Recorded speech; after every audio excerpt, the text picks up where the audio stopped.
TRPE listeners, have you heard about the new company that's making flats for women and girls from recycled plastic water bottles?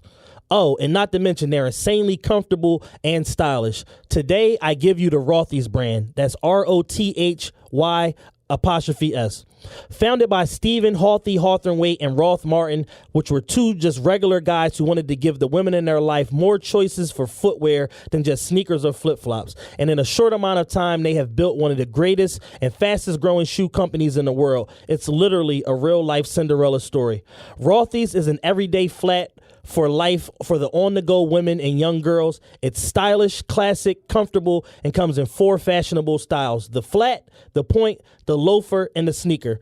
I've already placed my order for Rothy's for a close friend of mine. I ordered the Red Cat shoe. I gotta say, it's extremely stylish. It's a really cool concept of shoe, and they're priced just right and very affordable. You have the option to be able to get the insole the same color as the shoe. They got a bunch of different, artistic looking styles and stuff that you can literally apply for a work wear, for a casual evening, or for something that if you're doing, something like yoga or anything athletic.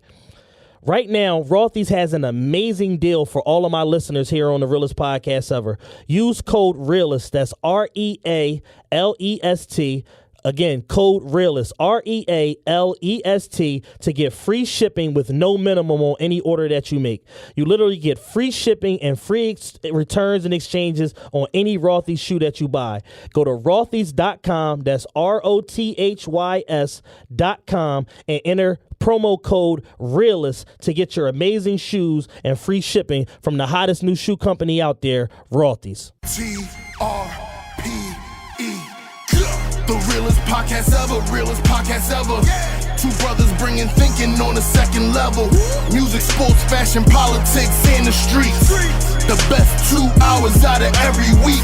YDN, dinosaurs, and YBODs. Real talk every time, this is what you need.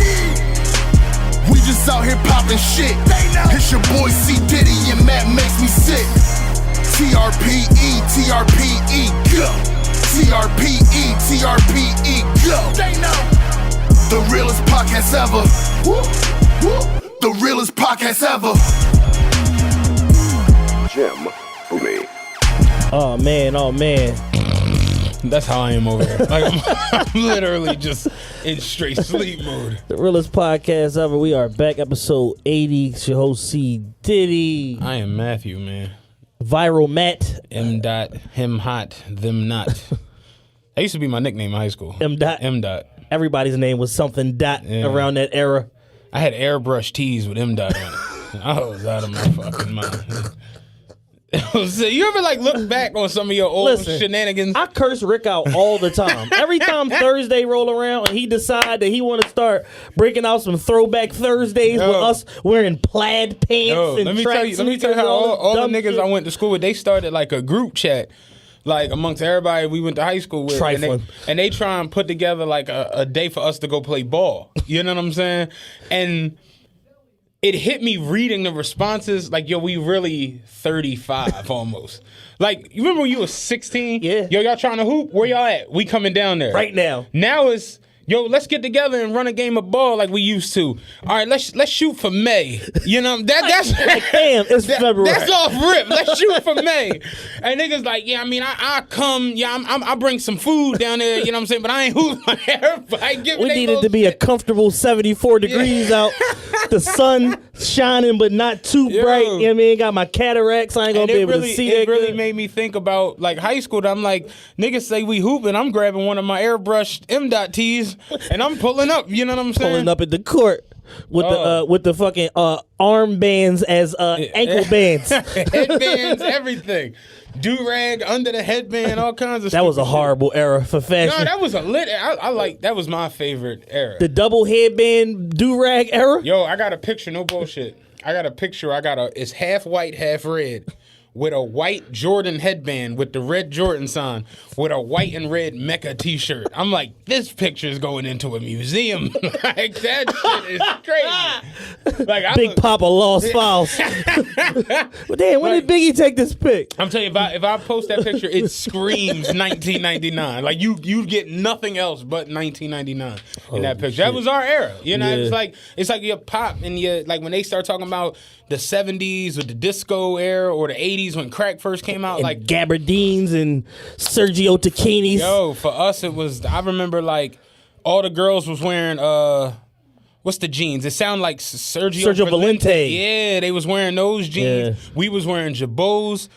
Fat Farm niggas had Averex jackets on. Yo, I remember one time I went to school. I had on the worst outfit of all time. I had on a red Averex varsity jacket, wool body, red leather sleeves. I had on cream polo sweatpants, gray sneakers, and a gray Jabot t-shirt that had gray, red, and cream in it. I remember worst layer of all time. I remember I put an Averex jacket on layaway. This is when I had my summer job. I was working Greenfield, 10th grade, and all I wanted was a red Averex leather. Like, that's all I wanted. So every time I got paid, I would go to fucking City Blue and I'd put a couple more dollars on that joint. Like, I'm going to get that shit before my birthday. So I remember I finally got it. It was like $475, which at the time was a zillion dollars. That's like out of this fucking world. And I finally got it and got home. And my mom straight talked to me like Joe Clark talked to Kid Ray. She's like, you'll be dead in a month. Don't wear that.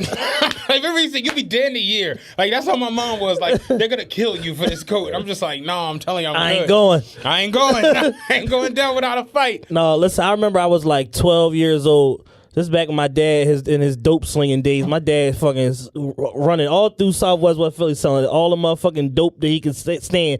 He must have got this shit from a trap, like somebody owed him some money. This nigga shows up at my house where I live with my mother with a orange and blue, like the Knicks colors, Man Alive jacket. Do you ever seen them jackets before? Yeah. The greatest Man Alive. One of them Jones. Keep in mind, I'm like 111 pounds. Yeah. It's a 2XL. You see, I was a grown man in 10th grade, so it's like I'm not going down. This shit is a 2XL. That's how I knew he got it from a trap. So now I got to walk around with this jacket on like I'm selling bricks. I remember going downtown and all these old grimy looking niggas looking at me like, young boy, I'm going to take your fucking head off. I was saying to my man the other day, I'm like, the leather era of like 93 to like 98 Pelés and Averexes and 8 balls. When you look back, like the Varnell Hill episode of Martin, that Pelé that Tommy Davidson had on, that green, yellow, and you can't even get like that good thick ass old like the jacket. You ever see what's the little short husky nigga, little fat nigga that was in Get Out? What's his name? Oh, Lil Rel. Lil Rel. You ever seen his stand-up? Yeah. He was like, that's how I know LL Cool J strong, because he had on a Pelé for a whole concert. And he's like, nigga, that jacket 40 pounds. He's like, that's how I know LL strong. He's like, this nigga stomped around all night with a Pelé on. It's like, yo, them old leathers was heavy. Yeah, I'll tell you another old school leather. I would like literally, I'd pay a couple $1,000 for it. You ever watch House Party 3? Yes. The nigga Play had on a boxing, it was like a WBC, WBO boxing leather. It had all the flags from all the like continents that are in the WBC, and the wrists on the jacket were the wrist of boxing gloves. Pause this podcast and try to find House Party 3. I'm gonna go find this fucking jacket right there. The coat was so it was that rich, thick ass leather. You know what I'm saying? Yeah. The nigga, the wrists on the jacket were like strings, and it looked like how when they tie you up a boxing glove. Yeah. You know what I'm saying? I'd love to find old shit like that. But yeah, them old leathers, man, that was just a great era. Yo, it was a video that went re-viral on the internet the other day from Jim Jones' Harlem Diary of a Summer DVD that came with the album. Him in the fucking store in the Bronx going ham on them with these leather jackets. He's talking about, yo, I only come here one time a year. Y'all know what I'm here to get. I need the butter soft leather. I need this one with the studs. I need this, and that. This motherfucker in there making up his own prices. Like, this motherfucker then got a $1,100 jacket for $650. Shit, when they get like that, motherfuckers allowed to just come in and do whatever the fuck they want. He came in with a jacket on, left the jacket that he had, put on a green leather jacket. He negotiating the price for the other one. He talking about, no, this one is $300, same price I paid last year. I'm just sitting here like, Jimmy, well, what about inflation? Jimmy don't give a fuck about inflation. The green jacket I got on, the black one with the studs, I need 15. Tell me that jacket not smoking, dog. Oh, yeah, that shit is crazy. Look at the wrists. The wrists are like boxing gloves that when they tie you up in a glove, I don't even know where you would find that coat at. I remember watching that shit as a kid, like, yo, that's the best fucking leather I've ever seen in my life. Yeah, that joint is crazy. The joint's nuts, but it's just like, yeah, that 90s leather, I love that. And then that late 90s, we really ain't got no sense, but we wearing it because all the Wu-Tang niggas, either Ghostface or Meth or DMX or somebody DMX had niggas wearing 3 pair of jeans and mountain gear boots. Niggas look crazy when they came outside. Rod to this day still got like a whole Carhartt, the jumper, the goggles, like the late 90s, early 2000s shit was insane. The ultra grimy shit. It was either ultra grimy or super huge. What was the material that everybody was wearing around that time? The real soft shit. Terry cloth. Listen. Terry cloth and velour. I don't know how we got into this, but let me tell you how. This nigga from my hood, man, boy Mel, he had a terry cloth Rocawear set. This shit was so fly, I boarded off of it. Was it baby blue? No, it was, it was light blue with dark blue patches. It was doing way too much looking back on it. But I went like berserk trying to find it, and I couldn't find it to where I just was like, "How much you want for the fucking? How much you want for the set, man? How much you want for it?" You gonna keep torturing me with this fucking set? I bought the set off of him, took it to Fox Cleaners up Elmwood and Island, put the shit in the cleaners, got it out. I'm like, I can't wait to put that motherfucker on. It was so baggy. I remember we were walking from White Boy down to the Rec, and you know those poles that be like in parking lots, I tell my man Rick and Steve, I'm like, bet me $10 I jump over the pole just on some like stupid shit. My man Steve like, bet it. I went into jump over the pole and forgot I had on this. This shit got caught on the pole. I remember I smacked my fucking face on the ground. I don't know why, but I just always remember that with that fucking stupid ass terry cloth ass outfit I had on. That's one of the rare you a dickhead moments. Like, damn, I'm a dickhead. Yo, I gotta do better. That early Rocawear, early State Property, a Nietzsche. Yeah. That was heavy. True story. The first party we ever threw, Rod gonna hate me for this. Rod had on a charcoal gray, short sleeve and short Sean John velour with gray butters. I remember he showed up and I'm like, this ain't it. G-Dep flow. Hey, looking like G-Dep on a Tuesday. Niggas was wearing shorts, like velour shorts. It's like, that's the oxymoron. You can't wear velour shorts. If it's warm enough for shorts, it's too hot for velour. Like, you can't wear velour shorts. My man Mike, I remember they was calling him the king of velour, like in the hood, because he had all the velours. Like, he had a green one, purple one, black one. When he would work on cars, because he was a mechanic, he'd have on like the cool black velour. That was like his I'm doing work on cars today velour. But he was like the velour king. So I remember it was this chick, she was having a birthday party at, what's the lounge? The nigga Keith got the AR snatched out of his hands. Nigga Keith got the AR. That's a whole nother story. But it's right on 58th Street. Oh, Tamika's. Tamika's, Jesus Christ. I used to be in Tamika's with my pop every Friday. The chick from Roundaway, Ebony, had a birthday party at Tamika's and shit. Yeah. And niggas was like, I remember it was like a joke, like, what velour is Mike gonna show up in? You know what I'm saying? When Mike hopped out with the Pelly patch velour, nigga, we lost it. Like, it was a velour of all different velours.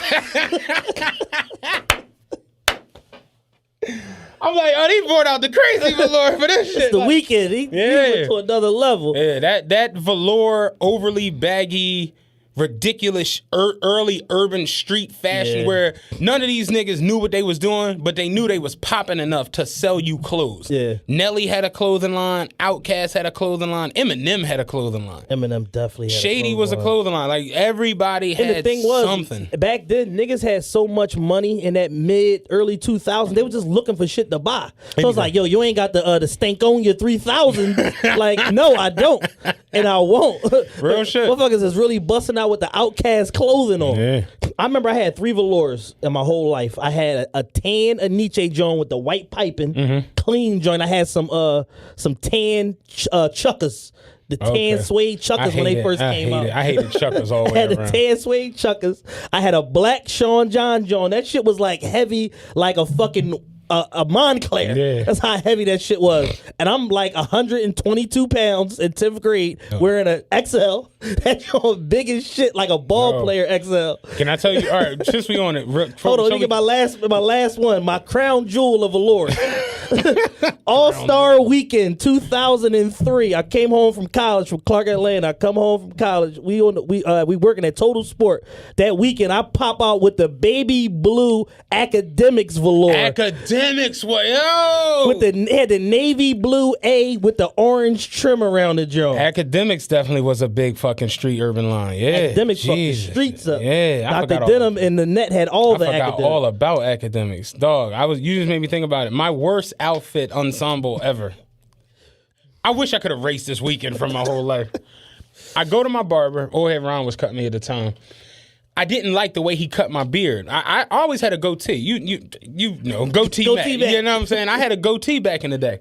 So I just started wearing my beard out. This was when was state property really hot? 04, 05? 03, 04, 05. Some shit like that. Because we was just out of high school. I graduated 02. So like I'm gonna say 04. I didn't like the way he had cut my beard. So I was just like, yeah, I think I'm gonna cut this shit off. And he was like, nah, man, that shit look all right on you. And my homie was with me in the shop. He was like, yeah, he took that shit too low. Yeah.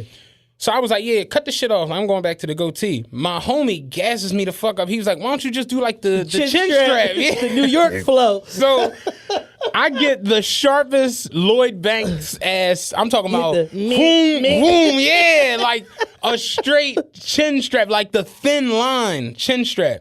We leave from there. We go to Tory's. I needed something to put on that night because we was going out, whatever. I'm in Tory's. State properties heavy, so I always would go there and buy whatever, I would buy a bunch of shit. And in the midst of me buying everything they had that was state property, they had a yellow fatigue state property set. It was like a button-up shirt and cargo pants, and it was yellow fatigue material. And It was yellow, gray, and white. Yeah, and I was like, y'all fucks with that, John. I'm gonna take that too. And I got that, and I had a pair of butters. And I remember I put that shit on and came to the bar that night. I had on the yellow state property jaw with the fresh chin strap. And my man Dev see me, and Dev was like, you moved to Jersey? And that just became the joke all night. And you know Matt live out Jersey. Yo, the whole fucking night. Yo, you moved to Jersey? He's like, yo, you moved to Jersey? I'm like, what? He was like, what the fuck you got that shit on with that chin strap? Awful outfit. I came home and burned that shit like Frank Lucas. I said, never again, dog. Yo, late 99, early 2000 street fashion. And I tell you, every Thursday, Rick be sending shit to the group chat. Yeah, I'm about to post these Throwback Thursdays. I said, dog, for the last fucking time, no more Throwback Thursdays out of you, man. Motherfuckers is looking for ammunition to roast me. Don't post that shit. We look crazy. Good fucking times, boy. Other than that, though, how was your week? Week was cool. Got a bunch of different shit going on. Got my first concert coming up April 3rd. I announced that on Tuesday. We got the baby from North Carolina. He just signed the Interscope. His debut album coming out March 1st. So we got the Philly leg of his tour, me and my man Veli. And is he the one that had the shit when he was doing the video shoot? And they showed up, and okay. I know I seen the name. Shit went left. Yeah, shit went left fast. The goon showed up, like the 48-year-old goon showed up and got backed down by one guy. Yeah, the goon. It was weird because the goon showed up, was like, "Yo, you ain't asked for permission around here." He's like, "Oh, I don't do that shit." Yeah, I don't do that shit. He said, y'all staying though? He was like rolling the way. It was like the young niggas know me. You know what I'm saying? He's like, I've been out here for a couple of days. You know what I'm saying? So yeah, I see that. He's like, he said, you gotta be respect, big dog. Gotta be respect. And they was like, all right, we out. And they just went walking back up. Tried it back up the street. Yeah, that was weird as shit. Like things just ain't the same for gangsters. Yeah. So we got his the Philly leg of his tour. Wednesday, April 3rd at Voltage. Tickets on sale now. Veli brand, VELI-brand.com. So I announced that, so I'm excited about that, John. We already like 20% sold 3 days into the sales cycle or whatever like that. So we trending towards a sellout. So I'm excited about that. Got all my birthday nonsense coming up. March Madness, Moneybag Yo, the 15th at Vanity, Dirk on the 16th, and then my actual birthday, not my marketing date for my birthday, I got G Herbo, which is the #1 agitator of all Ari fans. So it's natural that I would have to do a party with G Herbo. Yeah. Every female in Philadelphia hates him, so it just made sense. Yeah, that's dope. So that's pretty much everything I got going on, and you know, people been going crazy about these taxes. Saying some people got their money, some people haven't. Yeah, I mean, I gotta do mine because I haven't done mine. I haven't done mine yet. It's tax season. Like I don't know why we go through this every tax season. Somebody I know having a tax party. Oh, that's lit. And I can't wait to attend. Man. Like, but people like, oh, y'all hype because y'all getting y'all. It's like, dog, it's my money. It's thousands of bucks. I can use that. What the fuck? You know, like people are crazy. People will dead ass make you feel like it's something wrong with you for being hype about your cash. Oh, for sure. That you worked for all fucking year. People are nuts. In 2000 and whatever year. Y'all be going to work and getting tax returns? Y'all on nut shit. It's weird as fuck. But yeah, I haven't done mine. I need to. Last week was dope, man. I want to say a thank you to everybody who like reached out to me and talked to me and hit me. People was hitting me from all over the goddamn place. So I didn't even get a chance to like respond to everybody. It was too much. You know what I mean? But it was dope to like have like real conversation and people really accept it and take it and people telling me how they get in their lives and all that shit together. I was like, you know, that's amongst the nonsense. People hit me up for you. Yeah, amongst the nonsense, I was like, you know, that's pretty fucking fly. But everybody said that was their favorite episode, but they say that every week. So yeah, you know. Have you noticed that every week it's like, yo, this y'all best episode ever? Best ever.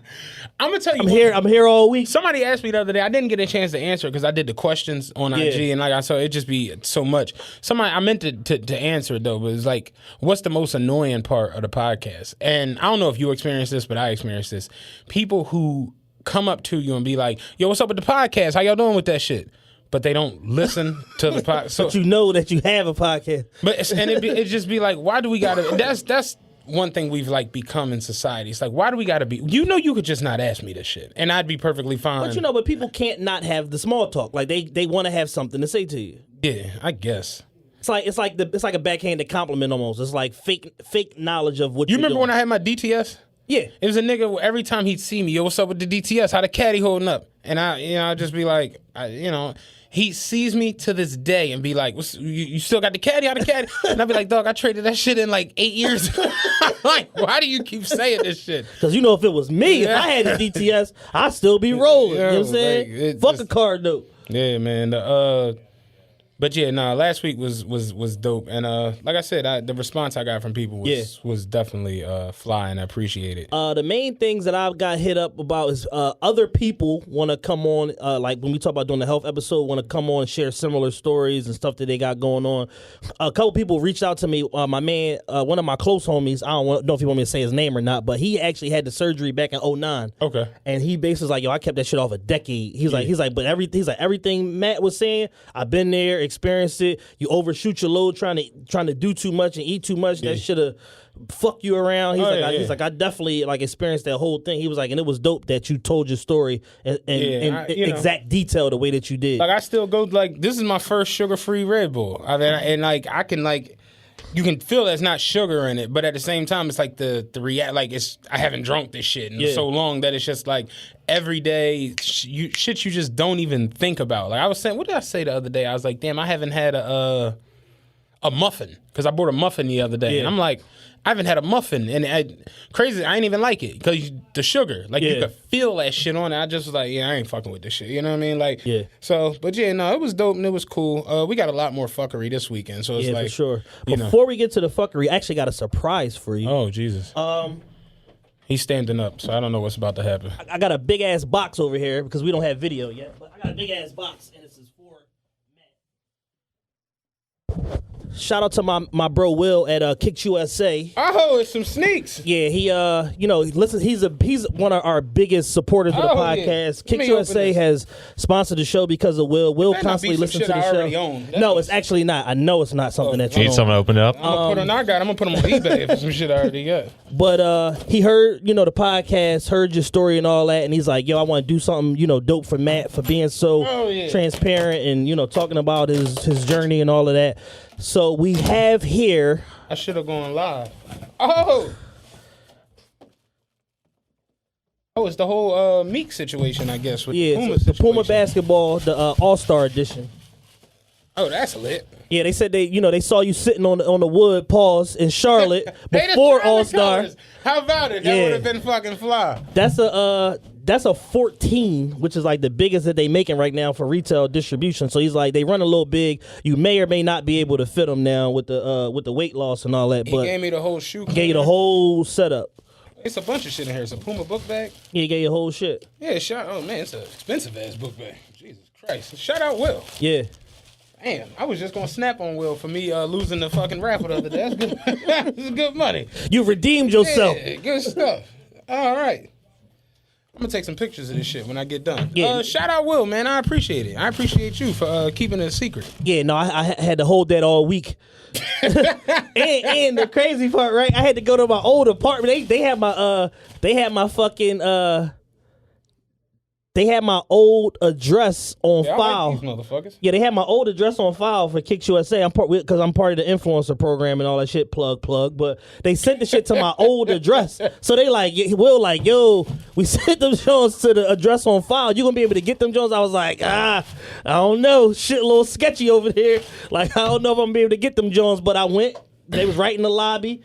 Punched the code in right in the lobby and been riding around in my car with them ever since. Dog, the other day when the Dornbecker foams released, I saw you. I went on Sneakers app. Yeah. The shit's released. I went on. Was it not the Dornbecker foams? The Jordan 6s, the black and red ones. Okay. I went on to the Sneakers app because the Dornbecker foams was a drawing. The black and red 6s was just up for sale. Went on. As I was about to click pay for them, I realized it was my grandfather's address. No one's there because all my shit would get sent to his house. So I'm like, oh no, let me change that real quick. Went in, changed it real quick. Sold out. Went to shit was sold out. I'm just like, what gives? yeah. Now what? I still got them. I wound up getting them from Foot Locker. Yeah. But yeah, the sneakers shit, man. It's. That's part of what I wanted to talk about. It's a headache now today with the sneaker shit. Like, how do you get sneakers in 2019? Jules has nothing to do. It's just, your task for the day is to find these. You know what I mean? But no, really, shout out to him because we go through it every day with this shit. I wear a 15. You know what I'm saying? Yeah. So that in itself is the nutshell of my situation. It's like you can go on these sneaker apps and sneakers and all. What's the a lot of places like Kicks, Ubik, a lot of them just don't even carry the 15. You know what I mean? Yeah, they've become apoplectic to the size 15. Yeah. They don't even bother. And some news that I just found out today, Nike is now adding the size 15 to their regular size run of Air Force Ones now. Here the thing though. Standard release. 15 for years was in the normal size run. Took it out. They took it out. It went from like 6 to 15 to like 7 to 14 or some weird shit like that. So it's like now it's just like you wear a 15, you got to pay rate prices on everything. Like shit that don't even necessarily need that. It's just the Dornbecker 6s. You seen those drop the other day. Yeah. I saw them in like a size 9, size 10, reselling for $425, $450, which is like it's more than what they cost coming out because they came out days $190. Yeah. But that $425, $450, whatever. You know how much they are on a 15 on eBay right now? $3,000. It's just like, what are we doing? You know what I'm saying? Like to where it makes havoc. That's why I always say Jules is the king because he got Paranorman foams, like all this shit, Ben 2, shit you're just not supposed to have in a 15. He got all that shit. He got the Quay 5.4 Family and Friend 5s, the fucking, what's the other joints? I was like, I was like, how the fuck do you even have these? Oh, the Don C Blue Jones. Like those shits is just not out there in a 15. And like you look at somebody who wear a 10 or an 11 or a 9.5, whatever the fuck have you, this shit dropped and it's multiple pairs, so the price is not through the roof. Yeah. With the 15s, a lot of it don't even drop. It go to Paul George cousin or DeMarcus Cousins' brother or whatever, you know what I'm saying? Yeah. And they're just out of control with the shit because it's supply and demand. It's just not a lot of these shits around. And like, in the 15, it's scary. Like scary hours. You know what I mean? Like it's bad. At this point, I don't even bother. Like, I just shit come out. Like, if I can't get it on like one of the higher end retailers, like a Mr. Porter or Neiman Marcus or something like that, because like a lot they're starting. People don't know they're finding out now, but they're starting to carry a lot of the like regular release sneakers. Like all of the Yeezys and shit go to Mr. Porter now. Nike just did a drop of the new React 87s on Mr. Porter, 3 different colorways this weekend. Puma is all through Neiman Marcus now. So now it's like, yo, if I can't get it on like one of the higher end retailers, which is usually easier, I just chalk it and just go right to StockX or GOAT. The Yeezy 750s, the gray and white ones. Yeah. Those Jones reselling right now, which are the first 750s to drop. You know, the gray with the white sole, the Nick Young Jones, that ones, you know, ones he balled in and shit. In like a size 8, 9, 10, they're reselling for a couple thousand because they're the you know, super exclusive 750s. You know how much they are on StockX right now for in a 15? Yes. Just take a guess. 4,000. 8,800. It's like even what are when, we doing? Even when I guess I can't get the shit right. Like you and like we was talking about it the other day. There's nothing you can do that can justify paying $9,000 for one pair of shoes. A Yeezy. Yeah. You know what I'm saying? Like that's a Buick. You understand what I'm saying? So that's where like the sneaker shit has gone now to where we talked about it last week. You got sneakers that are reselling for 5,000, 6,000, right, 8,000. The purple Cactus Jack 4s I saw for 17 grand. The Pharrell Chanel's $20,000. It's ridiculous. There's a few people I know walking around with them Pharrell Chanel's on like it ain't nothing. Meanwhile, I know for a fact they're fake. Yeah. Like, it's just like, but you got them though. I mean, you could trick the little skags. You can't fool me though. Yeah, you can't do it. Like I look at a lot of these sneakers that just come out. It's just like, why, like, and I get it because it raises the what's it called?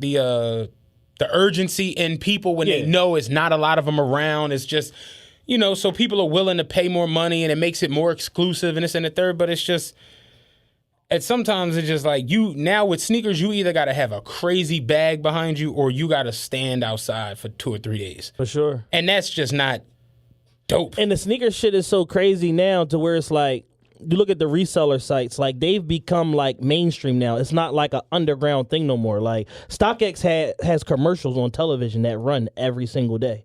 Foot Locker just invested $150 million into GOAT. Yeah, I saw that. You know what I'm saying? So it's like, they motherfuckers are literally getting you coming and going. Like you can't do nothing about it. You can't do nothing about it. And it's like, you can't escape the rate.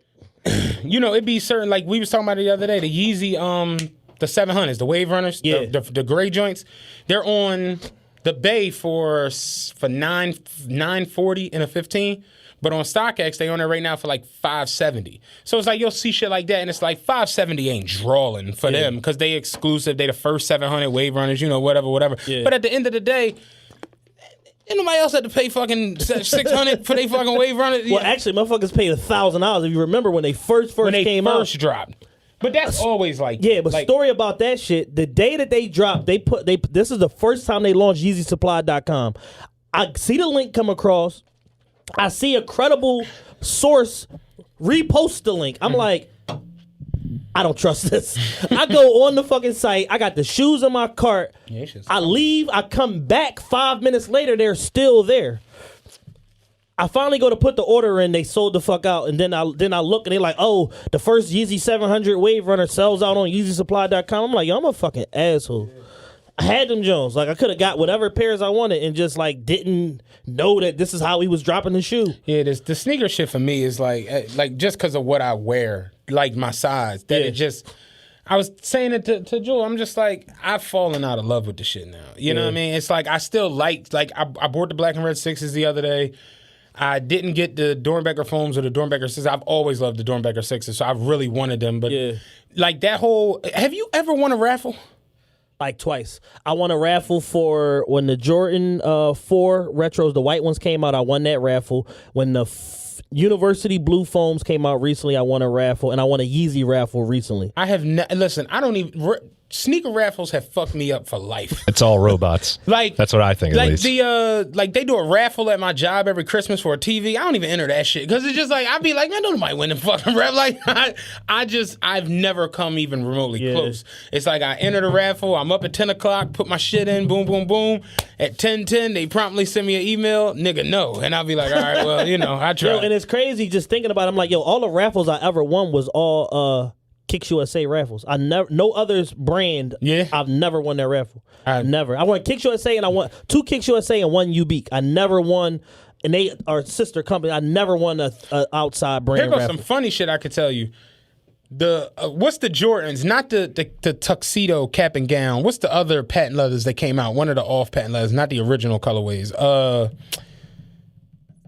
Not the Concords or the Breads or none of the, or the Cool Grays. Not the tuxedo. Gammas? The Gammas. That's like the dark blue. Yeah. Yeah.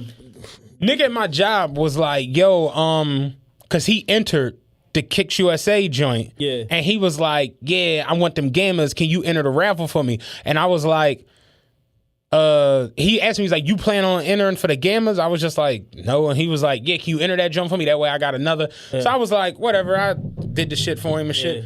I'm going to work Saturday morning. I get the email, yeah, congratulations, you won the game. And I'm just like, this motherfucker. Like, damn, you got to go get these shoes for this. Now I got to go there before I go to work. And they was a size 11 and shit. And I was like pissed. Like, he's like, I give you a little $50, we're going to pick them up. And I'm just like, pussy, it ain't even about that. It's the fact that the one time I enter a raffle for somebody, I hit the shit. You know what I mean? Like, that kind of pissed me off. But yeah, I've never come close to winning a raffle. I don't know what you got to do. You said, did he walk away? He walked off. It's like somebody, I think. Probably eating some brisket. Yeah, they got a whole fucking smorgasbord of fucking barbecue going on out there. But Kimber the other day was talking about the bot shit.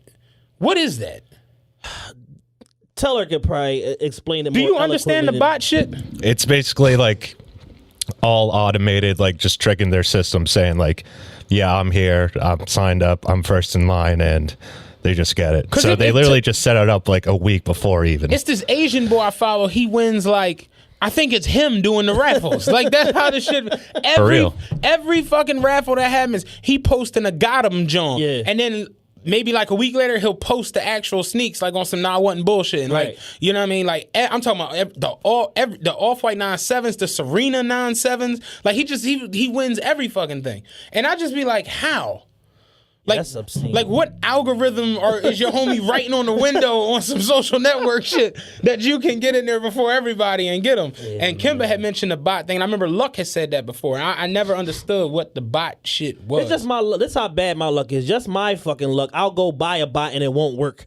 Like, that's just how dumb my fucking. I'll go sign up with somebody bot and they be like 100% guaranteed, and I'll be the 1% out of 100 that is not guaranteed on. Yeah, I don't know. Thank you. Like, honestly, I want to win a raffle for myself. Just like, at this point, I think I'm playing for pride. You know, like, don't care what it is. Because I get sneakers. Let me get the Clyde Drexlers. I just show up in his fucking sneakers from me. So it's like I have tons of sneaks. So it's like I don't necessarily need sneakers, but at this point, I think I want to win a raffle just to like bring it full circle. Like what Scotty say, it don't mean a thing without the ring. 72 and 10, like, nigga, I need a ring. You know what I'm saying? That's how I be feeling. Like, I want to win a raffle. So that's my one joint in the sneaker shit right now. Is like, I definitely want to win a raffle. Yeah. But shout out to Will, man. I really appreciate it. Shout out to Will, man. Shout out to Kicks USA being a constant supporter of TRPE and the brand. They got a lot of big stuff coming up. Will, an open-ended question. You can feel free to answer it on social media or you can text me. When are you inviting us to a game? I see y'all jumping on and off PJs and courtside at all the games and shit. Can TRPE get some tickets to Rob round up with a courtside ticket the other day for $200. Holy shit. Yeah, hell of a fucking deal, right? Damn. Man. My best live ticket experience, I remember the game that AI dropped 51, the opening game of the series against the Hornets, when Chris Paul was on the Hornets. I got a fucking ticket for like $130. Yo. I was in the third row. When we went to Miami, the first night there, we bought tickets to the Heat versus the Timberwolves. It was the last game, of course, because that was 14. That was when LeBron left. That LeBron played head up against Kevin Love. Because remember, next year they wound up being teammates in Cleveland. And that game went to double overtime. And it was lit, but we were so drunk that we didn't like take in the experience of the game. Like, this is history that we see. Yeah, and it's like I look back on it like I don't remember jack. All I remember was the big boy with no shirt playing the drum because we was sitting with like the band and shit. It was fucking going down up there in our little section, but I don't remember shit. The game went to double overtime. Damn. JT and John had tickets and couldn't get into the game.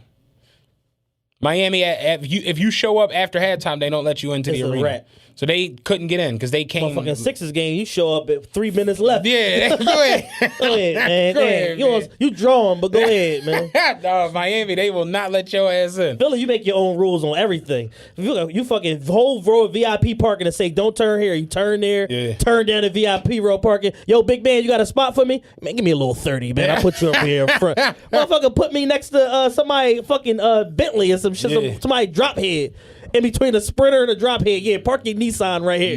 Yeah, that shit is wild, man. Everything is open interpretation. But yeah, shout out to Will. Kick USA, I appreciate man. that, man. That's pretty fucking fly. I honestly don't even know where to start. It's a lot of shit. It's a lot. Like, it just, this week was wild. Yeah. Like, it was wild. Keep in mind, it's still Black History Month. Keep in mind. How about that? It is. We're having the worst Black History Month. I honestly, in the modern era. John Collins set the tone when he crashed through the plane. It's like you had to know nothing good was coming from this month.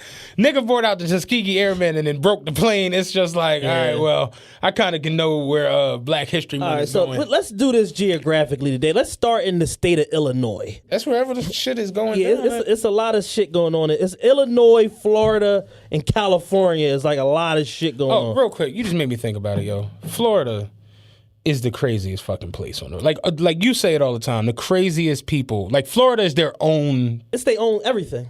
I watched 3 videos on Facebook the other day that blew.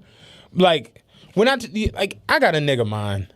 When I tell you my little nigga mind exploded watching these 3 videos, I could not believe it. All right, first, there's a rapper from Florida. I don't know his name. YNW Melly. No, not him. No, that's Murder on My Mind. Okay. That's the. You know, that's like going to be like top 10.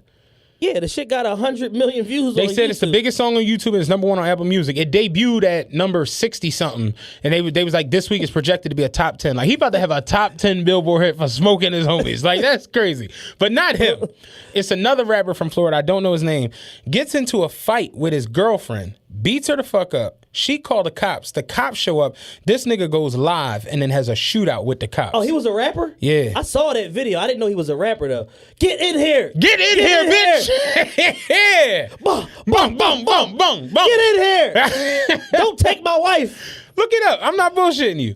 He had a shootout with the cops on his Facebook Live. And I just was like, we really fucking losing it. So that was the first video I seen. Next video I see, 2 niggas beefing in Florida. They having some beef, whatever. I guess the nigga shoot at him, do whatever the fuck he got going on. The nigga breaks into the boy mom's house and goes live on Facebook and pistol whips her with the burner live on Facebook. I'm like, I don't even know where I'm at no more. You know, like, is this still Earth? You know what I mean? Third and last video I see. In retaliation to that situation, the boy who mom it was and his homies kidnapped the boy's son and go live on Facebook. Yeah, nigga, we got your son in the car. Young boy scared to death. And I'm just like, I can't believe what I'm watching, dog. And I'm like, this shit gotta be fake. Like, it gotta be fake. This gotta be staged. This gotta be Monday Night Nitro or some shit. No way, this shit is like, real. Yeah, nigga, I'm in here with your mom. Nigga, you playing games. Bah. They had the young boy in the car. Young boy, like 3 or 4 years old, looked scared to fucking death. And they throwing up gang signs and shit. But here's the thing, right? In that situation, how do you just end up with just the kid? Where's the parental figure that you removed the kid from? Where are they at? No clue.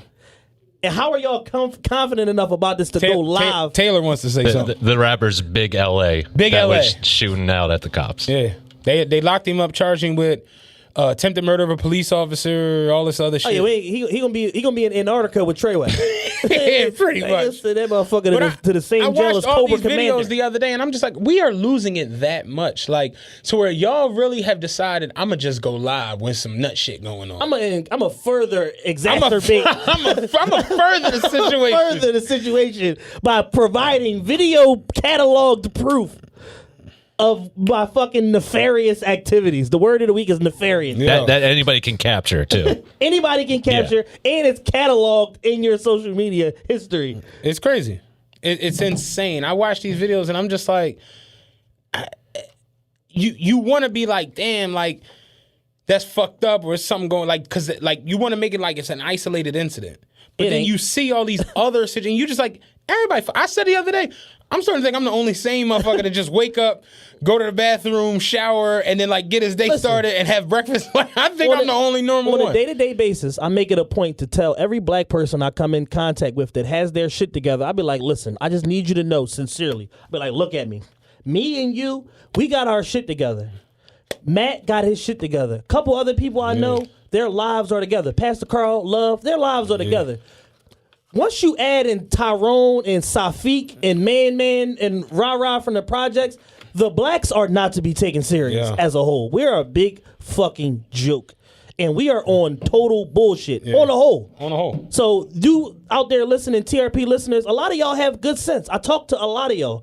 Somebody hit me up the other day that wants to be on a financial empowerment episode. I'm like, yo, why do you want to come talk to us? Like, she got too many accomplishments. She's like, yeah, I'm a real estate agent in New York. I own rental property. I do this and that. I'm like, we're two dumbasses. Fuck you want to come talk to us? Well, she gonna need to bring some credentials, because we've been through that already. But no, man, it's scary out here. Like, it's wild. Yes. Like, it's wild bad outside. Like, people are really, really falling apart. Like nuts. Poverty is driving people crazy. I was about to say, I don't even think it's drugs at this point. No, it's poverty. Yeah. It's poverty and despair. And there's got to be some scientific study to where it's like, I know somebody out there is putting this, somebody from Harvard is putting this study together now, back from whenever we kicked off Instagram, 2011, whatever the fuck year it was, and up until probably 2021. And then they're going to be like, yo, there's evidence that there's trends linked to the violence in the community and the opulence being displayed on social media or some of the shit shit that it is. I'm driving a bus the other night. It was a pair of gloves that somebody had left on the bus. Some nice little leather isotoners or whatever. I throw them on the little counter. You know that little drum you can put your bags. I put them right there and, like, you know, I'll turn them in the night, whatever. I'm driving. So I'm driving. I get up to the Metroplex on my, like, second to last trip. Boy, getting off the bus, he just grabbed the gloves and tuck them in his hoodie. but he about to get off. Like, I can see him. He's standing right here. So I'm just like, fam, put the gloves back. He like, oh, I mean, they ain't, because he was the last person on the bus. He like, shit, ain't nobody else on it. I'm like, I'm going to turn them in when I get off. He like, yeah, I could use them though. And I'm like, if I'm walking home and see a car running, I could use that, but the shit ain't mine. So I was like, what the fuck? So I'm like, man, put them back. I'm going to turn them in. They somebody gloves. He like, he was like, you want some more water shit? Threw the gloves. Make me give back some shit that ain't mine. Fuck wrong with you, big man? And he went to get off the bus, and I'm just like, I don't understand folk no more, dog. Like, Everybody's on bullshit. They just on, like, so, like, the most, if anything you could possibly come, like, if we walk out, like, say something happened outside, and Taylor like, yo, come take a look at this, and we walk out, and, like, the other motherfuckers recording in the other studio come over, and they just like, shit, like, shoe cleaner over the shoe cleaner out the That's how people is. Tell him, run the cameras back. If the shit not bolted down, motherfuckers is taking no it. harm, no foul. And I watch it just go on to from the big to the small. It's just nut shit every goddamn where. And then you see like this goofy shit with like the Jussie. It's just like, I don't know why I call him the Jussie now. That's just funny as shit. The Jussie. This story got so many weird twists and turns to it. It's like last week we all had him pegged as like a fucking a martyr, like a martyr, yeah. And then it was like, wait, no, he might be bullshit, and I think he's on. Now it took like, and it's like, he hired the two Nigerians. Now they done locked him up, and now they done locked him up and charged him with falsifying Class 4 felony. I didn't even know you could get a Class 4 felony, but yeah, they locked him up and charged him with the shit. Now in the last like 18 hours, it's like, well, he didn't write the letter, so and now the FBI stepped in. Like, hold on, like CPD is corrupt. We gotta investigate on top of their and it's like, this is whatever it is. This is some Mickey Mouse shit. Yeah, some Scooby Doo shit. This is some Mickey Mouse Scooby Doo bullshit from whatever level it's on. Mm-hmm. So it's like, all right, he did what he did. He's a fucking dumbass. He gonna catch these jokes or whatever. Right. He don't necessarily need to be charged with a felony because he's a fucking moron, or because the CPD is trying to cover up some shit that they did. And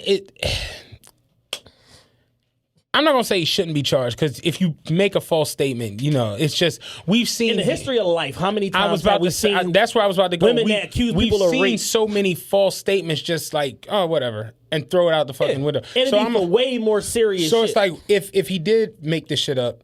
And he falsified it. Why are y'all going so hard with the smear campaign and with that to where y'all had like the chief on television, like, oh no, that nigga on nut shit. He was straight up there. They there. had like the fucking sports ticker with like minutely updates of like the Jussie Smollett case. Like it's crazy. Like Stephen A. Smith was talking. I sent it to y'all. I'm just like, they're talking about this shit on ESPN.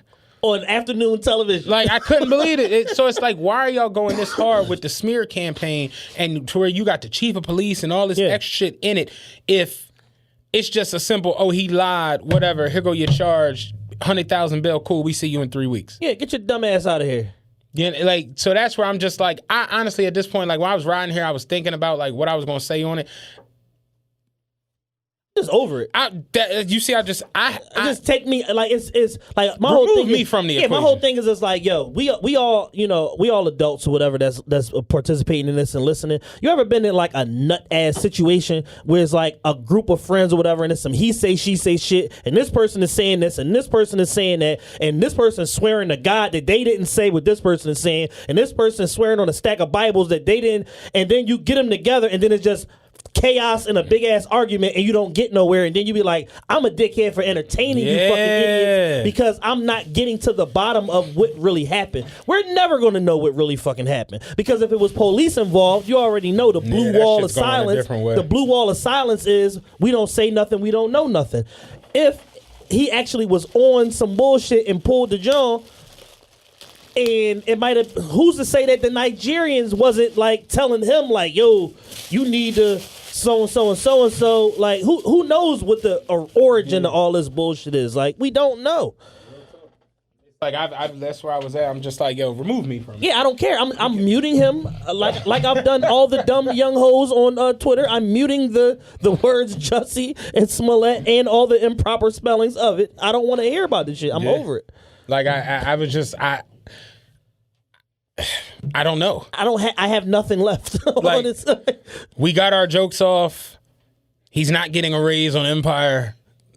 All's love and fucking war. Then the lazy journalism, some news station, one of the Fox affiliates or whatever, posted the 2016 salary like he's only making 20,000 an episode, and somebody pointed out that works in the entertainment industry was like, number one, this is lazy journalism.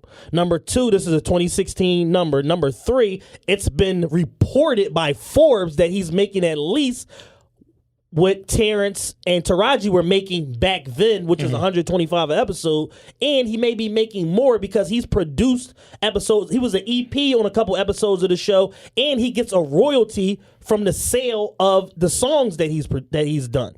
So they like, it's not like necessarily a money thing. There's some other motivation here or some other factor that's going on behind the scenes that's not being disclosed. And it's like the Chicago police is telling us what they want us to know, like they do in any police investigation. Like, it's limited amounts of information. Like, It's almost like don't ask, don't tell. It's like feeding you little tiny bits of information, and it's like, yo, we never gonna get the real answer, so I'm out of it. Take me out of it. Really, and that's where I was saying to myself, like coming over, I'm just like, if you got a story that has this many twists and turns in your life, like you said, some he says he's.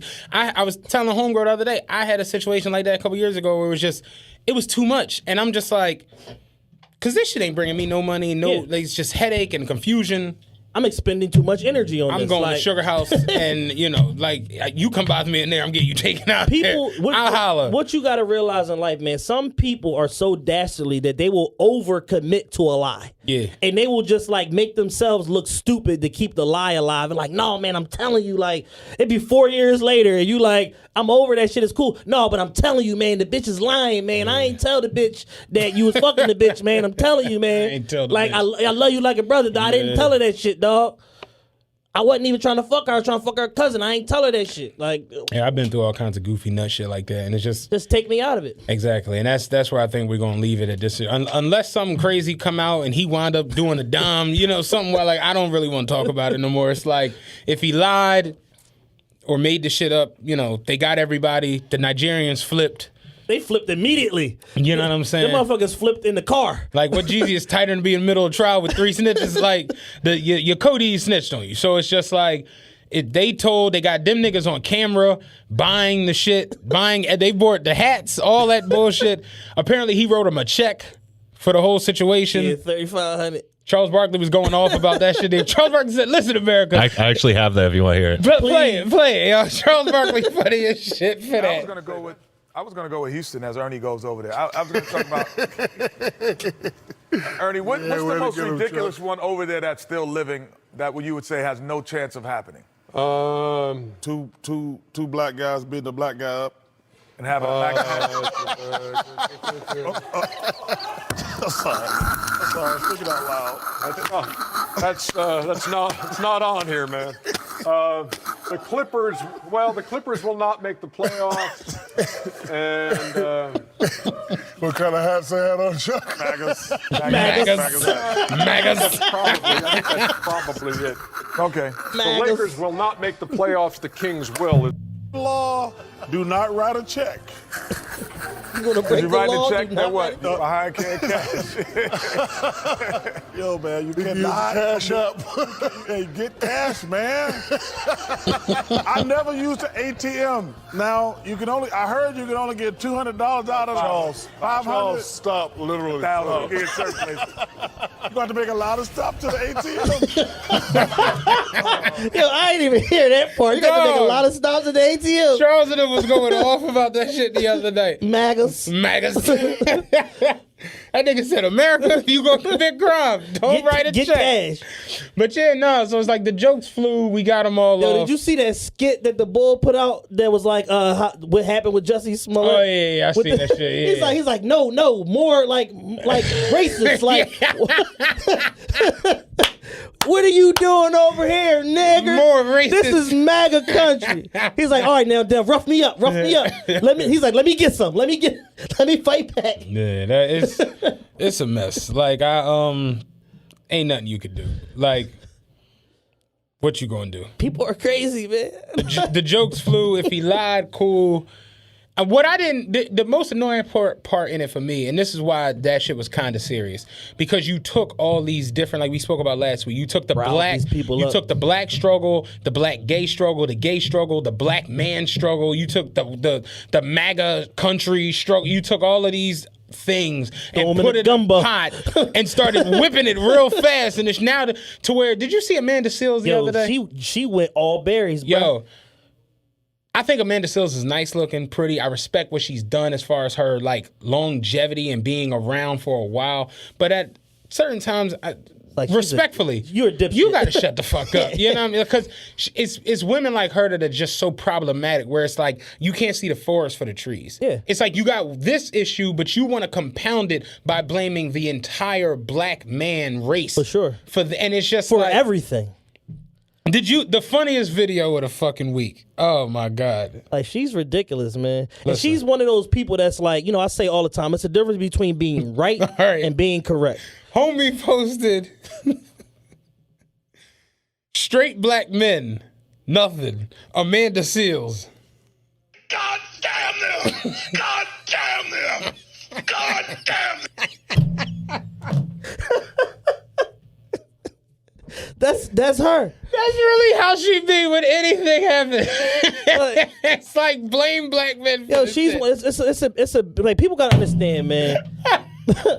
It's a difference between being right and being correct. And you can be right all you want and try to get your point across, but that doesn't mean that you're factually correct in the shit that you talking about. And she was going so bonkers on her IG story and tripling down on the shit she was saying. And then she was like, oh, well, even if something about Jussie Smollett, well, R. Kelly been such and such and such. And I was like, oh, sis, like, how did we get here? And I saw people like, oh, they R. Kelly's gonna be in, or Jussie's in jail before R. Kelly, and it's just like, well, yeah, if I shoot somebody in the forehead tonight, I'm probably gonna be in jail before anybody that they trying to investigate. It just y'all mixing apples with oranges. This ain't that. We on year 100 probably of the judicial system as it's currently constructed, and people still don't get this shit and still don't get how the fuck it work, and the fact that there's certain burdens of proof that have to be met. Just like when all of the Me Too shit was going on and all the crazy black folks that were supporting Bill Cosby and was like, well, how come Harvey Weinstein and Matt Lauer ain't locked up and this and that? And then when fucking Harvey Weinstein got indicted, nobody didn't have nothing to say because it doesn't support your agenda no more. It's like, yo, you have to reach a certain burden of proof when it comes to evidence in order to build a case, because that shit comes out of the taxpayers' dollars. And I know a lot of you niggas don't pay taxes, so y'all don't give a fuck. Right. But that's just the way shit is. Like it has to meet a certain minimum standard, because if not, it's just going to go to court and get knocked down. And court filings cost thousands of fucking dollars, man. Like that shit is not inexpensive to go to court. You got to pay judge's salary, you got to pay fucking DA salary, you got to pay research fees, the fucking stenographer, the security. The whole fucking court system is built off of our fucking money. And they, as much as you think that they do, they really don't want to waste people's money if they don't have to with frivolous cases and filing frivolous charges against people, especially high profile people that's going to cause them to have to beef up security and more bailiffs and more this and that. And it just becomes a fucking spectacle. Nobody wants to deal with that shit. Yeah. Why you think they moved fucking Bill case to Montgomery County? Yeah. Because they don't want to deal with that shit. I was reading a down joint the City other day Hall about and down CJC every fucking day. The guy that the cops killed back in '99. I can't remember his name. Damn, and I feel bad because the guy, they shot at him 40 times. He was standing out front of his apartment building. Amadou Diallo, yeah. Shot. You see, that's why I like you, because I know. Yeah, I could say that to somebody else. They'd be like, Trayvon Martin. You be like, no, nigga, No, like, nigga. no, man. Florida. Like, shut up. But yeah, I was reading his whole story the other night. They took the trial from New York because they was like, with the media and the hype around it, we can't get a fair trial. It's here. impossible. They took that shit to Albany. Like, Yeah, to all the the way state capital. upstate. Yeah. We get as far away from this shit as I've been to possible. Albany. Let me tell you, it's a horrible fucking place. The furthest I went up was Great Falls, and that was crazy. Yo, it's a horrible fucking place. It's far as a motherfucker. They do have a very nice, what do you call it? Like the city hall and all of that shit, and like the Capitol Center and all of the buildings and shit is beautiful, but Albany fucking stinks. And I don't care who gets mad at me. I don't know if we have any listeners in Albany. Albany fucking stinks. You need to move. Yeah.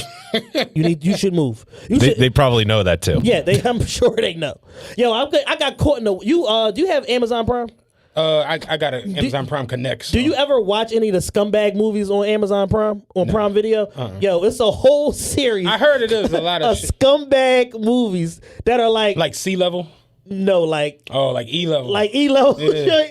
But it's like they all based out of Detroit and Buffalo. Yeah, my homie was telling me how bad some of this shit is. I got caught up watching all this shit. Like, I'm so deep in Detroit street culture right now with this shit. Like, it's like 30 of them Jones on there. And I'm like, yo. I'll do that with Netflix. Like, we'll just start watching random ass shows on Netflix. We'll get like a season and a half into some shit. And then you'll realize this shit is from like 2009 and it's not coming back. You're like, all right. It's over. Yeah. But yeah, I do that shit a lot with Netflix. But no, my biggest thing with the Jussie Smollett joint is like, let's not compare his situation to anybody else's situation. Yeah, let's let be what him it is.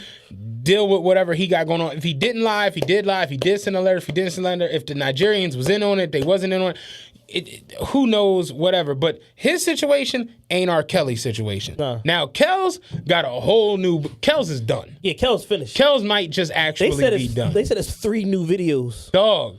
You know, they said he couldn't even make bail. Yeah, and I'm like, got 10 counts at a bean a piece. Listen to what I'm saying, and I don't want to sound bad. I played Ignition Remix yesterday, and it's just a great song. And in my heart of hearts, Kells is a predator. He's a pedophile. He's a predator. He's a scumbag. He's a piece of shit. I feel like it's wrong that the man who wrote Ignition Remix doesn't have a bean. You understand what I'm saying? $1 million. But $100K was the that was the bond? The bond. That's what Shannon Sharp was going off like, damn, Kels, you ain't got a bean? And they was like, Uncle Shannon, give it to him. And like, I ain't getting it. I don't know about that. I ain't getting it. But yeah, they hit him with $1 million bill and the bond was 100 racks. And they said he ain't have it. See, because my thing was with them using a language of like bond, usually bond is 100%. Right. Well, especially in a high profile case. And I said, sometimes you got to post like the whole thing. Yeah. So I didn't know if they was giving him 10% or not. no, they said it was 100K and he ain't have it. That's sad. And I'm like, this You're nigga. doing 97 shows a year. But like, not really. Them shows they be like club appearances. But he just had like a mini arena tour. I mean, Kel's gotta you gotta buy tuna fish for all the girls, Crackers, yeah. little spoons and shit. Like it's hard. You know like you gotta go to Sam's Club and buy a big ass box of pads for all these yeah, bitches. like Kel's he going through a lot, and it's like the money not fun. And then if you watch the documentary, you see he don't make money off a lot of that shit. Yeah. So it's like that's the part that irritated me. It's like that nigga wrote "I Believe I Can Fly." He wrote the world's greatest And can't post a bean. for his freedom. But Not like put up a bean to buy a chain. Yeah. Like just a bean to get out. But my thing is, it's like, bruh, like you a 30-year vet in the game, right? Mm-hmm. How many people would you have had to fuck over to the point where nobody would give you a bean to at least give you a chance to fight your case from the street? Right. Nobody won't give you a bean? Boo and Gotti ain't got a bean for you? Changing Faces ain't got a bean for you? I don't think Boone got it. Well, let me not diss nobody. But it's bad. It's bad. Mickey Halstead from Chicago, he managing Lil Durk and Juice WRLD and all that shit. Ain't nobody got a bean for you, dog. Yeah. That shit crazy. Yeah, it's bad, man. It's rough. But they indicted Kells, and when I that's what made me go and listen to Ignition Remix when they that sounds horrible. No, because that's what made me go and listen. They indicted Kells, and that's what made me go and listen to Ignition Remix. I mean, not like on that type time, but it was just like when I saw the shit when they was like, yo, they're issuing the warrant for him with the 10 new charges, and then he turned himself in. And when they say he was like, yeah, he came, he was smiling, had on a blue down coat, whatever, and he turned himself in, and I just was like, damn, Kel's finished. I ain't listen to this one more time. Like, you know what I'm saying? Because he finished. Like, I ain't not, like, Kel's is done. Over. It's just, at this point, it's like, they're not letting you skate away from this. You ain't beating 10 of them. No. Not at this, with no money behind you. It's like, no. You gotta fight your case from Cook County Jail. And Kells look like he ain't got a bean. Like, Kells is like, he like 50 pounds overweight. Kells look like, I thought y'all was never gonna come. Yeah, Goddamn. I need these 3 hots in the cot. I've been waiting on these 3 hots in the cot about 3 years. I'm running on fumes, baby. Gotta feed all these bitches. I gotta feed my motherfucking security staff all this shit. Yeah, you know, he's like getting kicked out of, They remember he like got kicked out of 2 houses. And it's just that to me is the craziest part of this whole situation. It's like for you to have women hostage and be getting evicted and like, cause you would think if I got you held hostage and they come to evict me, you free, cause I ain't got nowhere to keep you. The sheriff come to evict you. Where the fuck you going? Come on. Like, it's like... No, bitch, we leaving. I ain't leaving, we leaving. You would think, like, I ain't even got a basement to keep you in no more. So it's like, I ain't got, like... Kel's got 10 bitches in a 2-bedroom apartment. Yeah, like, it just don't make sense. We downsizing right now. You know what I'm saying? The organization is going through a transitional period. The organization. I just need y'all to stay down. You're an idiot. Need y'all to stay down. I'm about to jump back on this here road, you know? The organization that's in a few bumps in the road. So some unforeseen mishaps have taken place. The organization. Apparently there's a warrant issued for my arrest. I'm sure a couple of you bitches' names is in the complaints. Who y'all been talking to, man? Y'all got me fucked up out here. Knew I should have never let you bitches use the telephone. Yo, but it's wild, man. 10 new allegations, 3 new videos. 10 new charges and 3 new videos. And no money to fight this shit. And it's just like, dog, like, you would think, this goes to the OJ situation.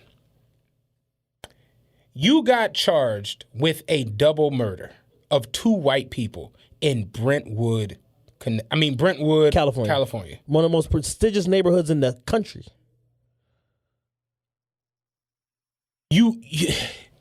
You go to trial in a situation that most people in America that are black at that time are not afforded, are not allotted.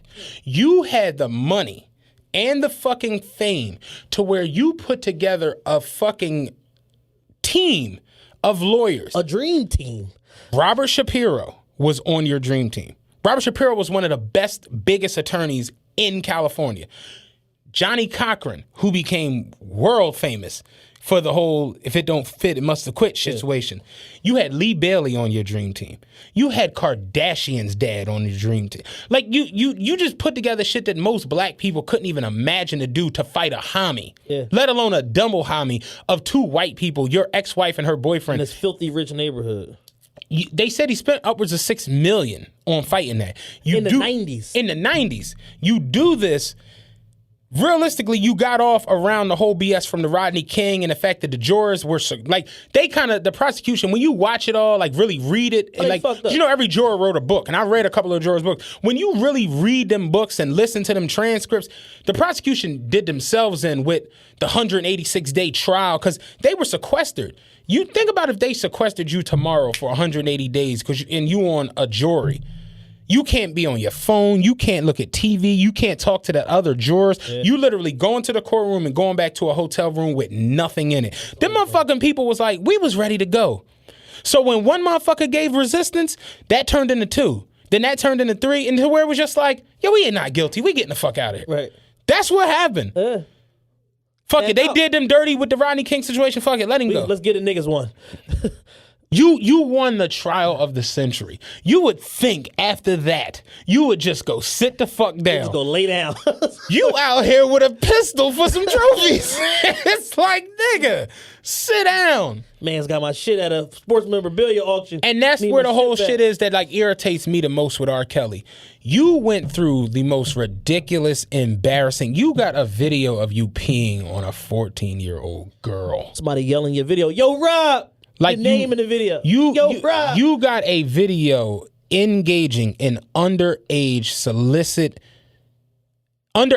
explicit sex. Not like you was hitting the young Joan on.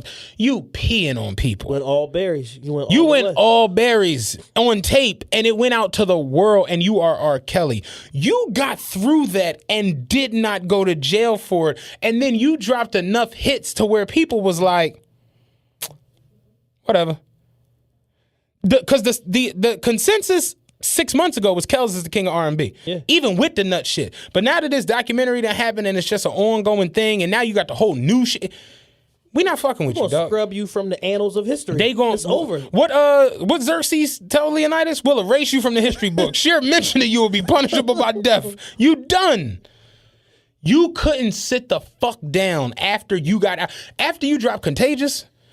After you dropped Hotel, after you did fucking, remember Milton, the fucking, what the fuck was the name of that song on Double Up? Real Talk. You did that crazy ass shit and couldn't go sit the fuck down nowhere. I ain't got no rap for you, dog. Ignition Remix is great, but you fucked up. You drawling it. Like at this point, you you've been all berries for a while. You are full-fledgedly a dickhead.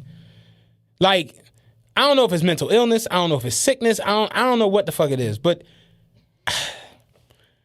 I wish somebody else would do Ignition Remix over. I think he has a control and a power complex.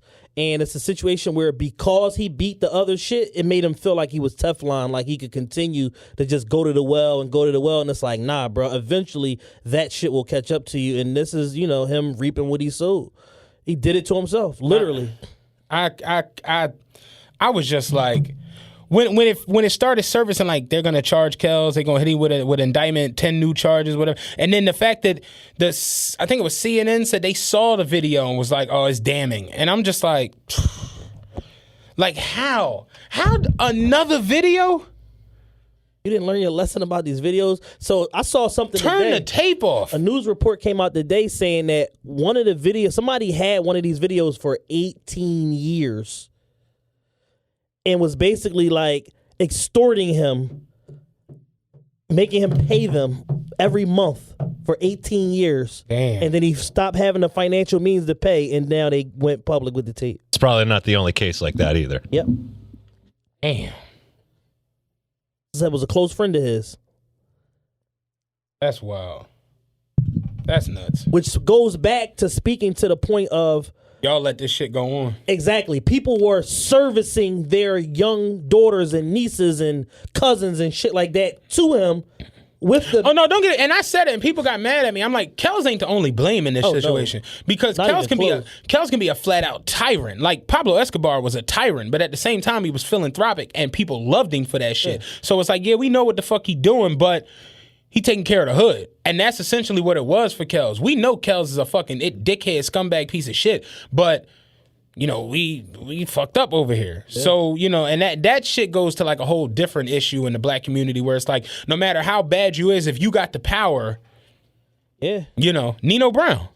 Shit, look at what his brother said. His Reverend Oaks, what you doing here with this man? Reverend Oaks tried to turn. It's like, it's Nino, baby. The fuck you want me to do? You heard what R. Kelly brother said. He said, I can't believe my brother turned down that 100,000. You could have been rich. Yeah. And I said, oh my God. we playing on fucking on all Madden in that day.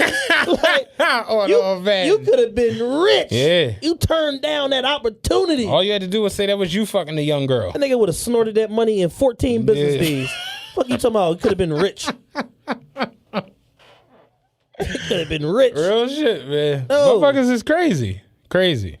Nut jobs, man. So it's like, I want to see Kels. Well, I ain't even, yeah. See, I like Ignition Remix that much. I almost was like, I want to see Kels get through this, but it's like... It ain't nice. It's over. When they hit you with the 10 counts, the multiple counts make it to where you just be like, all right, even if you don't go to jail, like professionally, it's a wrap. Yeah. It's just over. And granted, I saw somebody was saying the other night at a club in New York, I believe, somebody played a R. Kelly song and the crowd started chanting Free Kels. Oh, shit. I forgot who I saw. I don't know if it was 50 that posted that. Somebody in the industry posted that. Like, somewhere they did that. Can you look that up, Taylor, where they was doing that the other night? But they, in fact, I can do it right here. They were chanting Free Kels in the club the other night. Keep Kels. Definitely keep Kels. So, I don't know. Like, let me see this real quick. Hold on.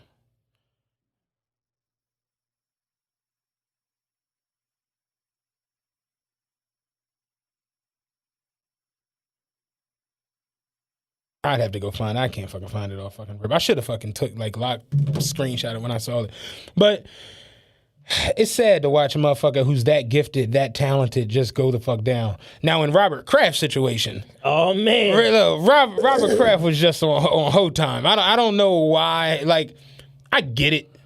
You know, everybody wants a discount. But my biggest thing is for you to be up you on some billionaire status, you got to pay for discretion. Like, you can't just be out here on some just random hoe shit. You just it's like Tiger Woods. You tripping. All right, here's the thing, right? I get the fact that everybody likes a bargain. Yeah. $70 pussy in South Florida is a bargain to me. $70 pussy pretty much anywhere is a bargain. Truth be told. The shit was so shocking and unbelievable, Plas couldn't even believe it. Plas said he paid how much? What the fuck? Like, men everywhere are confused. Yeah. Like, damn, a 70 ball? Did good for yourself, Bob. Yeah. Now, the problem is, you can't be Robert Kraft, 6-time Super Bowl winning owner of a team, just strolling into the wishy-washy in the strip mall next to the fucking Wingstop, getting a rub and tug and getting your balls sucked on. Like, somebody's going to get wise after a while. Yeah.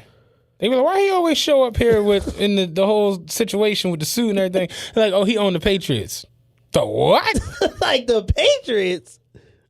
You ever had cheese? Yeah, come from them. Yeah, his family. Yeah, Kraft cheese. Yeah, that's them. The Kraft family. Yeah. This motherfucker driving to the strip mall in a Toyota Tercel trying to stay low key. Hey, what's your name? Mobert Math. He's signing in his shit like moving out to Santa Fe, trying to be on the low. Mobbert Maft. How old are you? 64. Changing your age, all type of dumbass shit, trying to stay low key. I remember, what's his name? When my homie worked at the hotel on the Parkway, they changed the name of it. It's the Logan now. It used to be Four Seasons. Used to be the Four Seasons. He worked at Four Seasons. I went down to a meeting one day, and Ed Snyder, they were having like a meeting there or whatever, and Ed Snyder pulled up in a Subaru Outback, and I was like, yo, that's Ed Snyder and shit. And my homie was like, no, the fuck, it's not no Subaru. I'm like, I'm looking at him. That's Ed Snyder and shit. And he came in, he had a bunch of motherfuckers was like meeting him and shit in the lobby or whatever, and they was going in like one of the conference joints. And he was like, damn, like, why the fuck is he in a Subaru and shit? And I'm like, staying low key, like, you know, on some, the fuck, he trying not to get noticed. If I show up in the drop head, everybody knows that Ed Snyder's here. Now, the funny part about it was he had on a humongous 18 karat gold AP. So it was like, he ain't saying that fucking low today. But yeah, he was driving a Subaru Outback or whatever. Safest car, according to Car and Driver, every year. I mean, but you at that point, it's like Bill Gates shopping in Walmart and what's his name? What's his name still? He's Buffett. He's still driving DHS. Fuck the DTS. He still got the old school, the handle with the gear shift down here. Yeah. He still drive a brown DHS. And he like, why get another car? Shit's still running. Damn. Crazy, right? Up a 60 ball. That's crazy. Crazy. I watched a documentary on him. He still ride around in like a 2002 DHS. I know his crib is out of this world, though. Yeah, he probably got all kinds of wild shit in there. Like, I know the crib is out of this world. They really do think differently than us. They really not trying to get the Lambo truck and the like none of that shit. A nigga get 100,000. He trying to figure out how to get the Urus. Like, all right, so hold on. I'm gonna leverage. Real shit. I'm gonna put a lien on the property. Like, motherfucker get a bean. He losing his shit. Yeah, man. They said Robert Kraft's not the biggest name on the list. Biggest name on the list. I saw somebody tweet was like, "Oh damn, they got Meek too." I was cracking the fuck. The tweets that flew off when it first came out. Meek need to find better friends. Meek, you need to watch who you hanging around. Yeah, all this wild shit. And I'm just like, I think everybody. Ayo said it best. Shout out Ayo. Ayo doesn't say many things that are smart or accurate, but Ayo made the most sense. Once a year, garbage can gets a steak. Once a year. Once a year, Ayo made total sense. And he said, I don't want to live in an America where a billionaire can't buy pussy and it just be cool. And I'm like, yeah. Like Gary Owen said the shit about Tiger Woods. It's like, yo, you a billionaire. Like, if my wife a billionaire, I'm not going through her phone. You want to have some extra dick? You deserve that. You going to enjoy that dick. He said, you going to enjoy that dick. I'm going to be here waiting on you playing video games. It's like, yo, you a billionaire.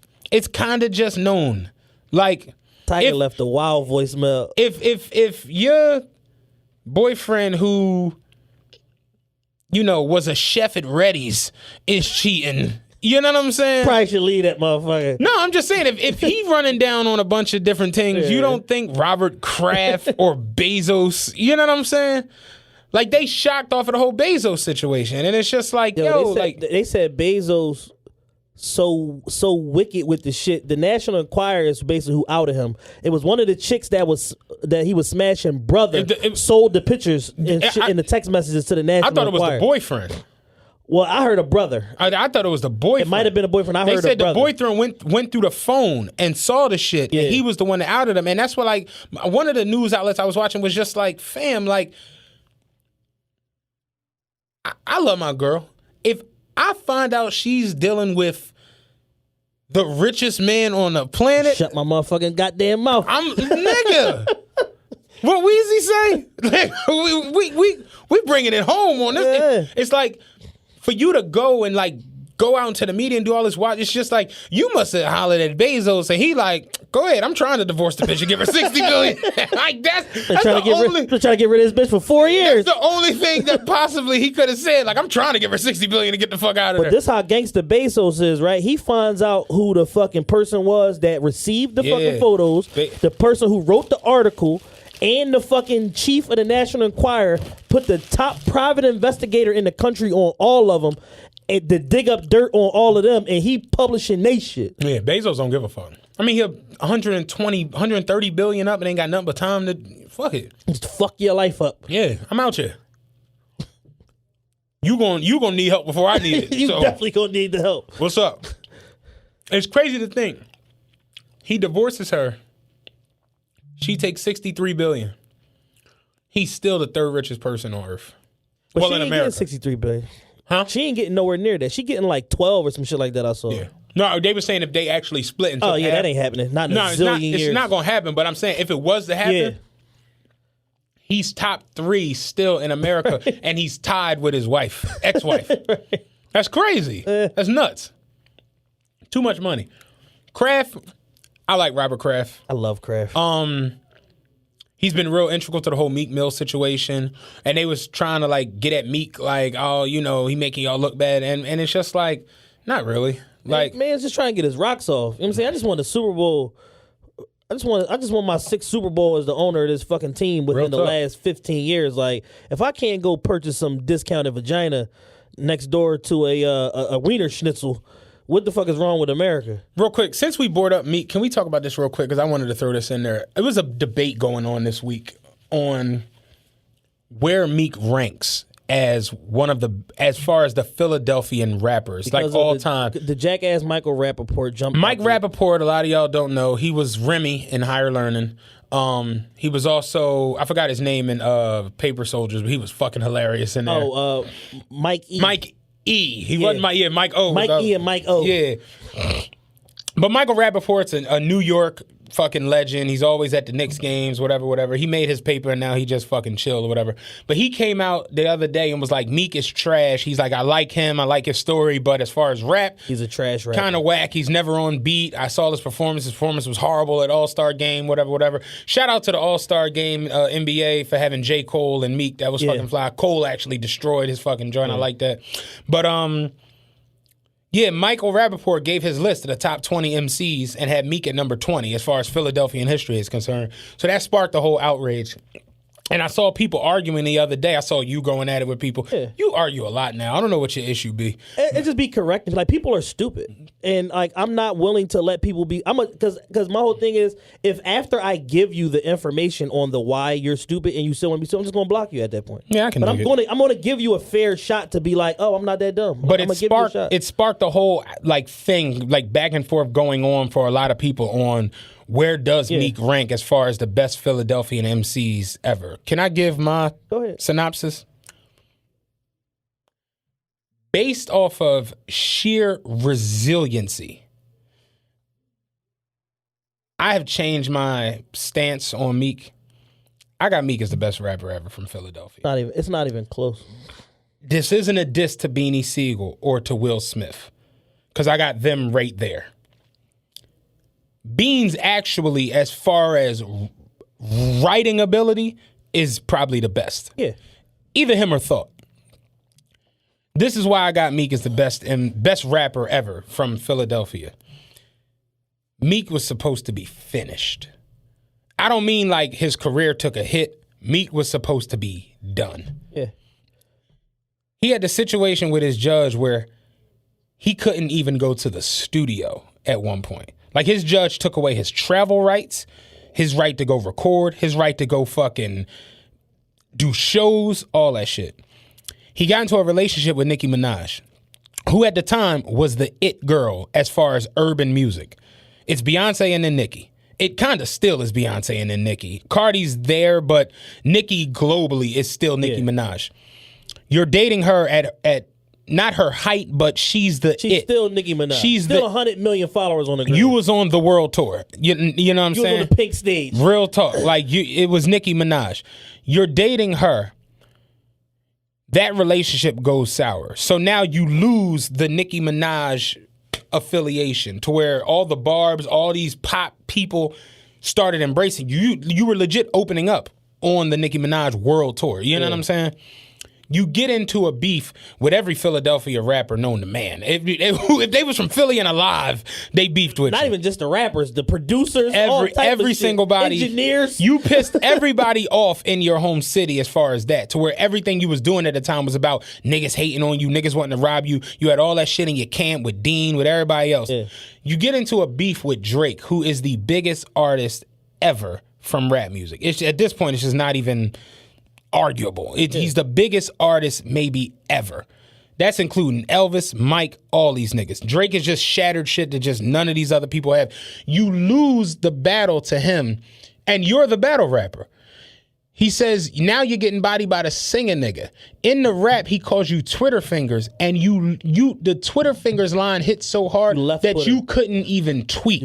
So in one fell swoop, you can't fucking go to fucking work. You can't go to tour. You can't produce no records. You lose a rap battle to Drake. You lose your relationship to Nicki Minaj, and you lose your social media presence. And then turn around, the judge gives you 2 to 4 years in jail. Meek's career was supposed to be done.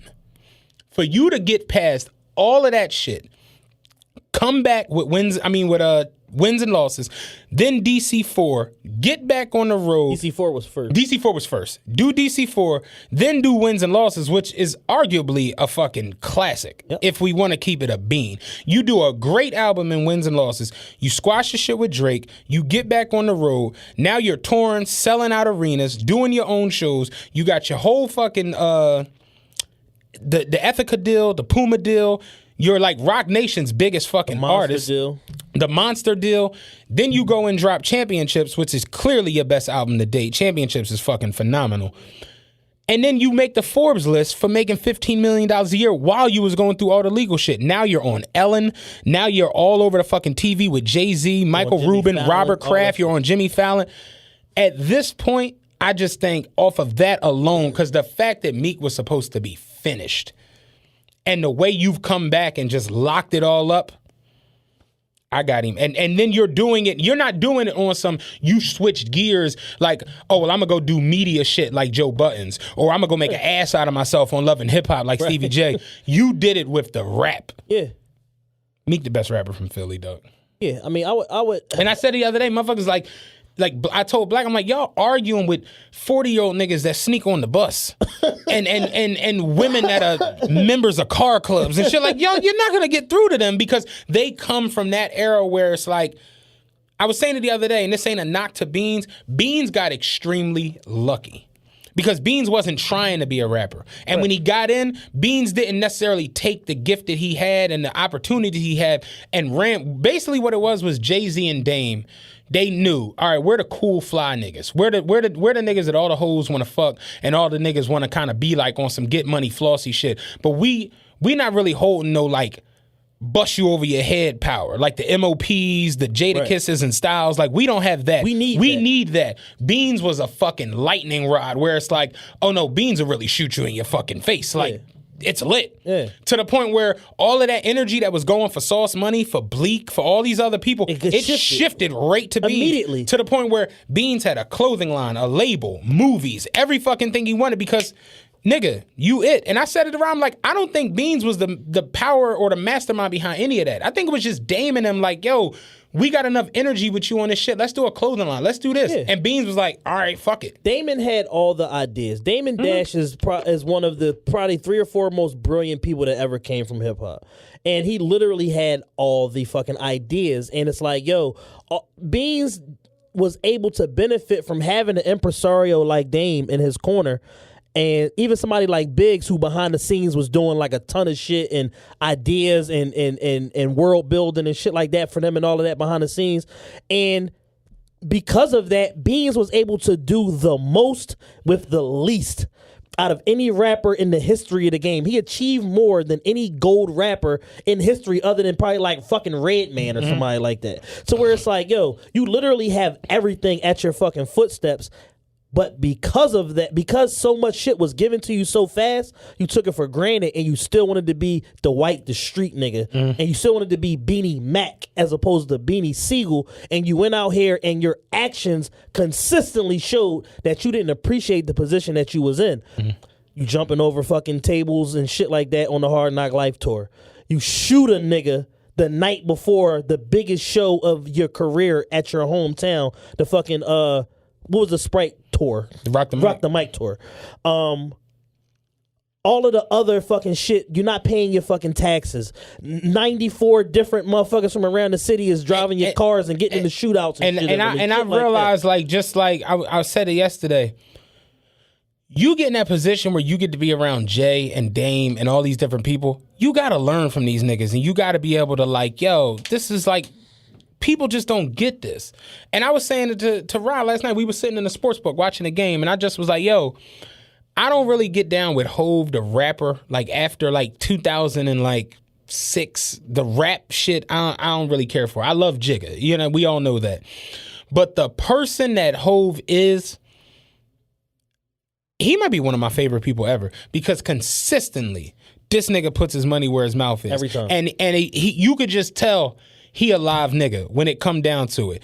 The shit with 21 Savage, the shit with Meek, it's just like he always, he bailing out the Freddie Gray supporters, just consistently, always above, just like, yo, Lonzo Ball drops a motherfucking pair of sneakers. Y'all started your own sneaker company in defiance to Nike, to Reebok, to Adidas. Give me 5 of them. Jay said, I ain't even get them. Right. But give me 5 of them. Nipsey Hussle say, yo, my album ain't worth no $14. My album worth a bean. I like that. Give me 1,000 of them.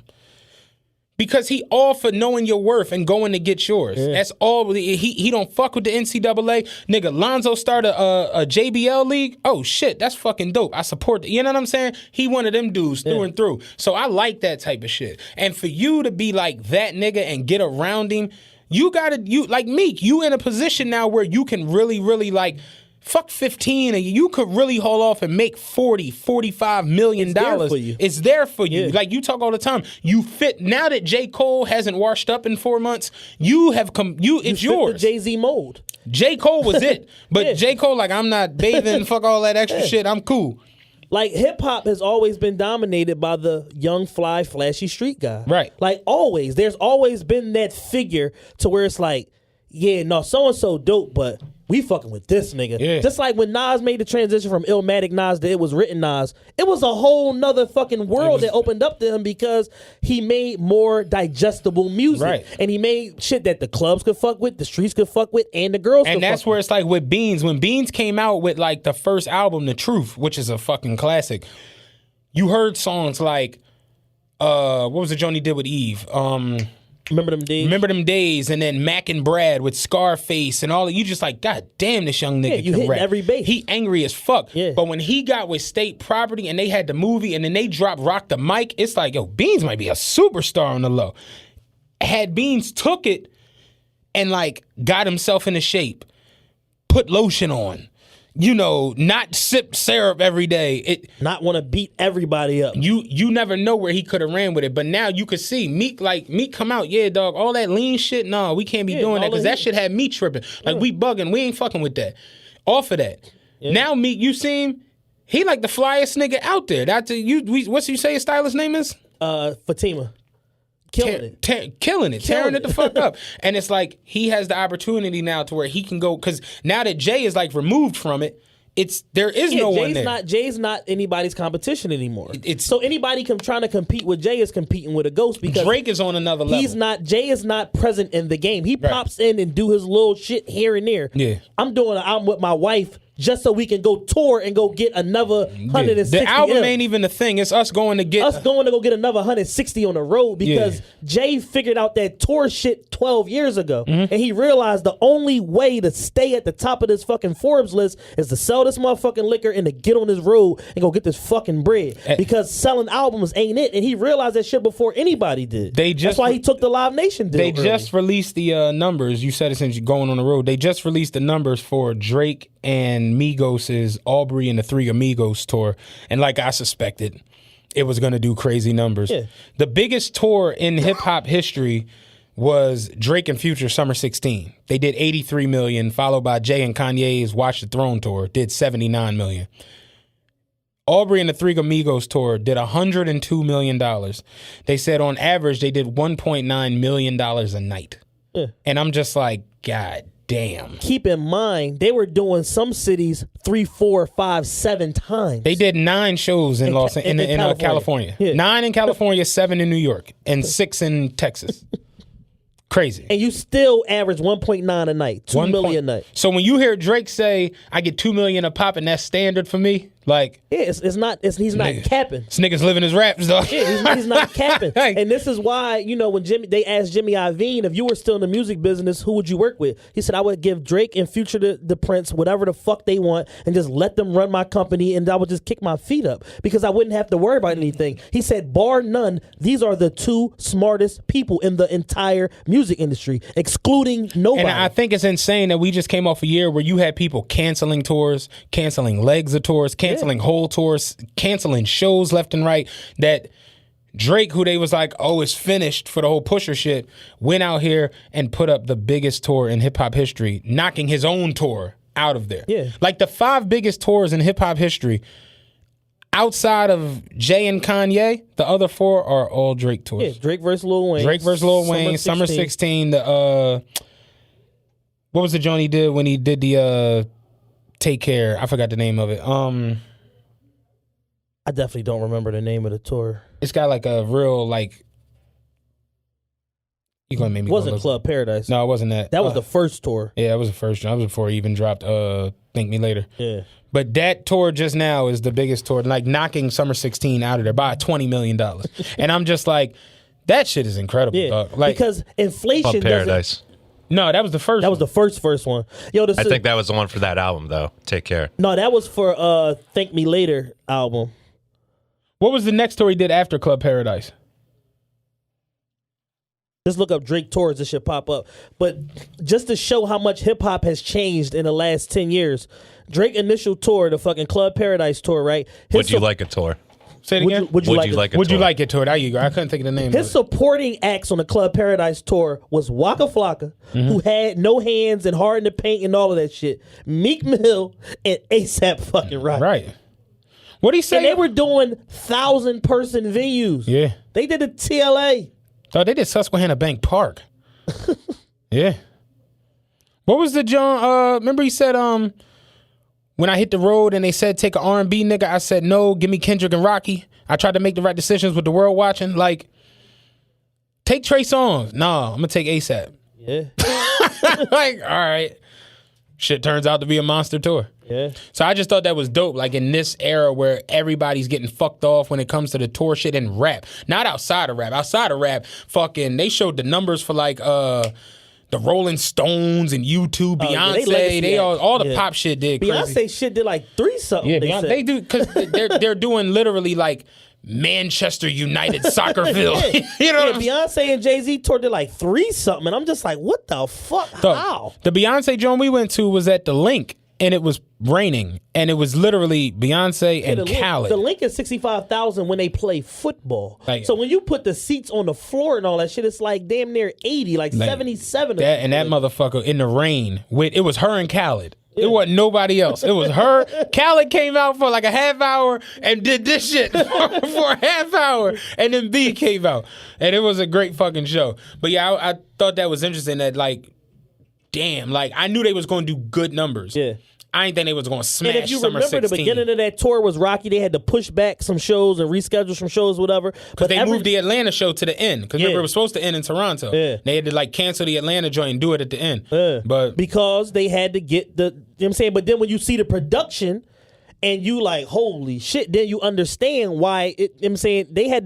They were fucking with uncharted technology. This motherfucker had a LED board for the stage, and then he had the fucking net that came down over the stage, and they was projecting 3D images from every direction across the shit, plus the fucking LaFerrari, the inflatable LaFerrari, plus all of the other shit that was going on. The stage, I saw all the different visuals and shit of it. When the stage turned into an iPhone and it was showing the YouTube clips of the In My Feelings challenge, I'm like, that might be better than the glow in the dark shit, you know? Because the glow in the dark tour was insane. I thought those visuals were nuts. Like if you ever watch Kanye's Storytellers, the band had to wear like the blackout Jones because they were sitting in the lights playing and shit. But no, when that shit turned into the iPhone, I was like, that's creative as shit to show all the different little clips or whatever. But started the whole combo was Meek is the best rapper from Philadelphia. My 3 is Meek, Thought, and Beans. I got Meek, Beans, and Fresh Prince. And I guess that's just me. I like Will too much. I mean, I love Will, but Will transitioned from being an artist so early in the game to where that wasn't his primary. I give respect to him just because Will took, like, if you trying to look at what rappers do in becoming a successful rapper and taking it, we don't credit Will enough for being the blueprint. Like, when you hear Nick Cannon say the reason that he became Nick Cannon is because Will sat him the fuck. Like, Will really was Nick Cannon before Nick Cannon. He was Jay before Jay. Like, he was the fly young nigga who was tall and looked nice and was like, I'm gonna take this shit to NBC and go get some fucking real money on TV. Then I'm gonna go do Independence Day. But I'm still doing rap and I'm still getting Grammys and doing this and like Will got the first rap Grammy. So I always respect that. I just think Will is like in rarefied air. Will was with them motherfuckers that boycotted the Grammys because they wouldn't put that shit like Will was in that shit. I just kind of look at Will like Will's an icon. I don't even. I get what you're saying. He a Mount Rushmore guy. Like, he's what they call it. I forgot the term, but it's essentially what Jay is. It's like you put Will with like Teddy Pendergrass and like, you know what I'm saying, like stalwarts of the city. Like, you can't get to that level. Like, it's a whole different ball game. Like Rocky type shit. Yeah, it's like Rocky, Teddy Pendergrass, Will, Patti LaBelle. Yeah, Patti LaBelle, Frankie Beverly, like shit like that's like, yo, y'all on some whole other shit. Yeah. Like, y'all created the industry here. Yeah. So it's like I can't compare you to motherfuckers that's really like I just like Will too much. Will the guy, man. Yeah. No doubt about it. But you know, Meek, man, it's hard to, you know, the case that people make for Beans is the nostalgic case where it's like they remember a specific moment in time during the Beanie Siegel era that's like two-sided do-rags, the pinnacle of their life. Short sleeve velours. It was so much money around and niggas had such and such and every hustler had a brick and it's all of that shit. But it's like, yeah, but Meek just put out a classic album. Before that, Meek just put out a damn near classic album in Wins and Losses where 8 songs in a row are some of the best rap I heard in the last 10 fucking years. Now I will say this: when Beans did Public Enemy #1 and then The Becoming, he was on some shit. Ain't nobody that Beans was like top 5 maybe ever in a vacuum. In a vacuum, yeah. It was very short time period because he was just angry at everybody. But that's the other thing that people don't realize is that it's like, yo, the Beanie Siegel era wasn't that long. Like, Meek is 10 years professional. He been with Ross. Fucking Rose Red came out 2008. I was gonna say 09, yeah. Rose Red and In My Bag came out 2008. I used to hate that song. He been with Ross since 2010. Yeah. So he's 9 years professional. The nigga had a movie in 2010. What was that? Streets, yeah. He had a movie about him in 2010. Like, didn't he stomp on Jalil in that joint? Oh, man. 2-foot joint. Yeah. Playing pogo with the man. You know what I'm saying? So it's just like, yo, because Meek is still current, it's like we not really appreciating him for what he is. That's kind of how it is with Tom Brady, LeBron. It's just, that's life. Yeah, it's like, yo, we're literally witnessing when they get done, you'll sit back and be like, God damn. Meek gonna be a $100 million guy. Like, and it's not gonna be long because look at the company that you keep. I told you that. You only gonna be as successful as the people that you talk to for no reason. Look at Nas. Nas is legit got to the point where he only hangs out with venture capitalists. They ran down all the Jones that he's invested in that have been picked up or sold. It's just like, what the fuck? How is it Nas like worth like $700 million already? It's like, what the fuck? Well, because what it is Nas put a little bit in everything. Yeah. They said it's over 100 companies he invested in. And Steve Stout said it on Drink Champs. He said Nas invested in everything. And he said them $1 billion deals, he said you're gonna see 55 more of them Jones. So if I get in if it's 55 times 40 or 50 million, add that shit up. Like, Nas got money in on Ring and Lyft and Uber. How?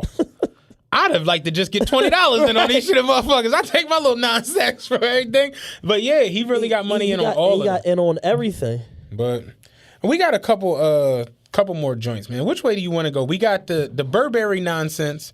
We got the Tristan Thompson nonsense, and then we have the Time's Up nonsense. Which one do you want to go? I got to talk about my man Tristan. Okay.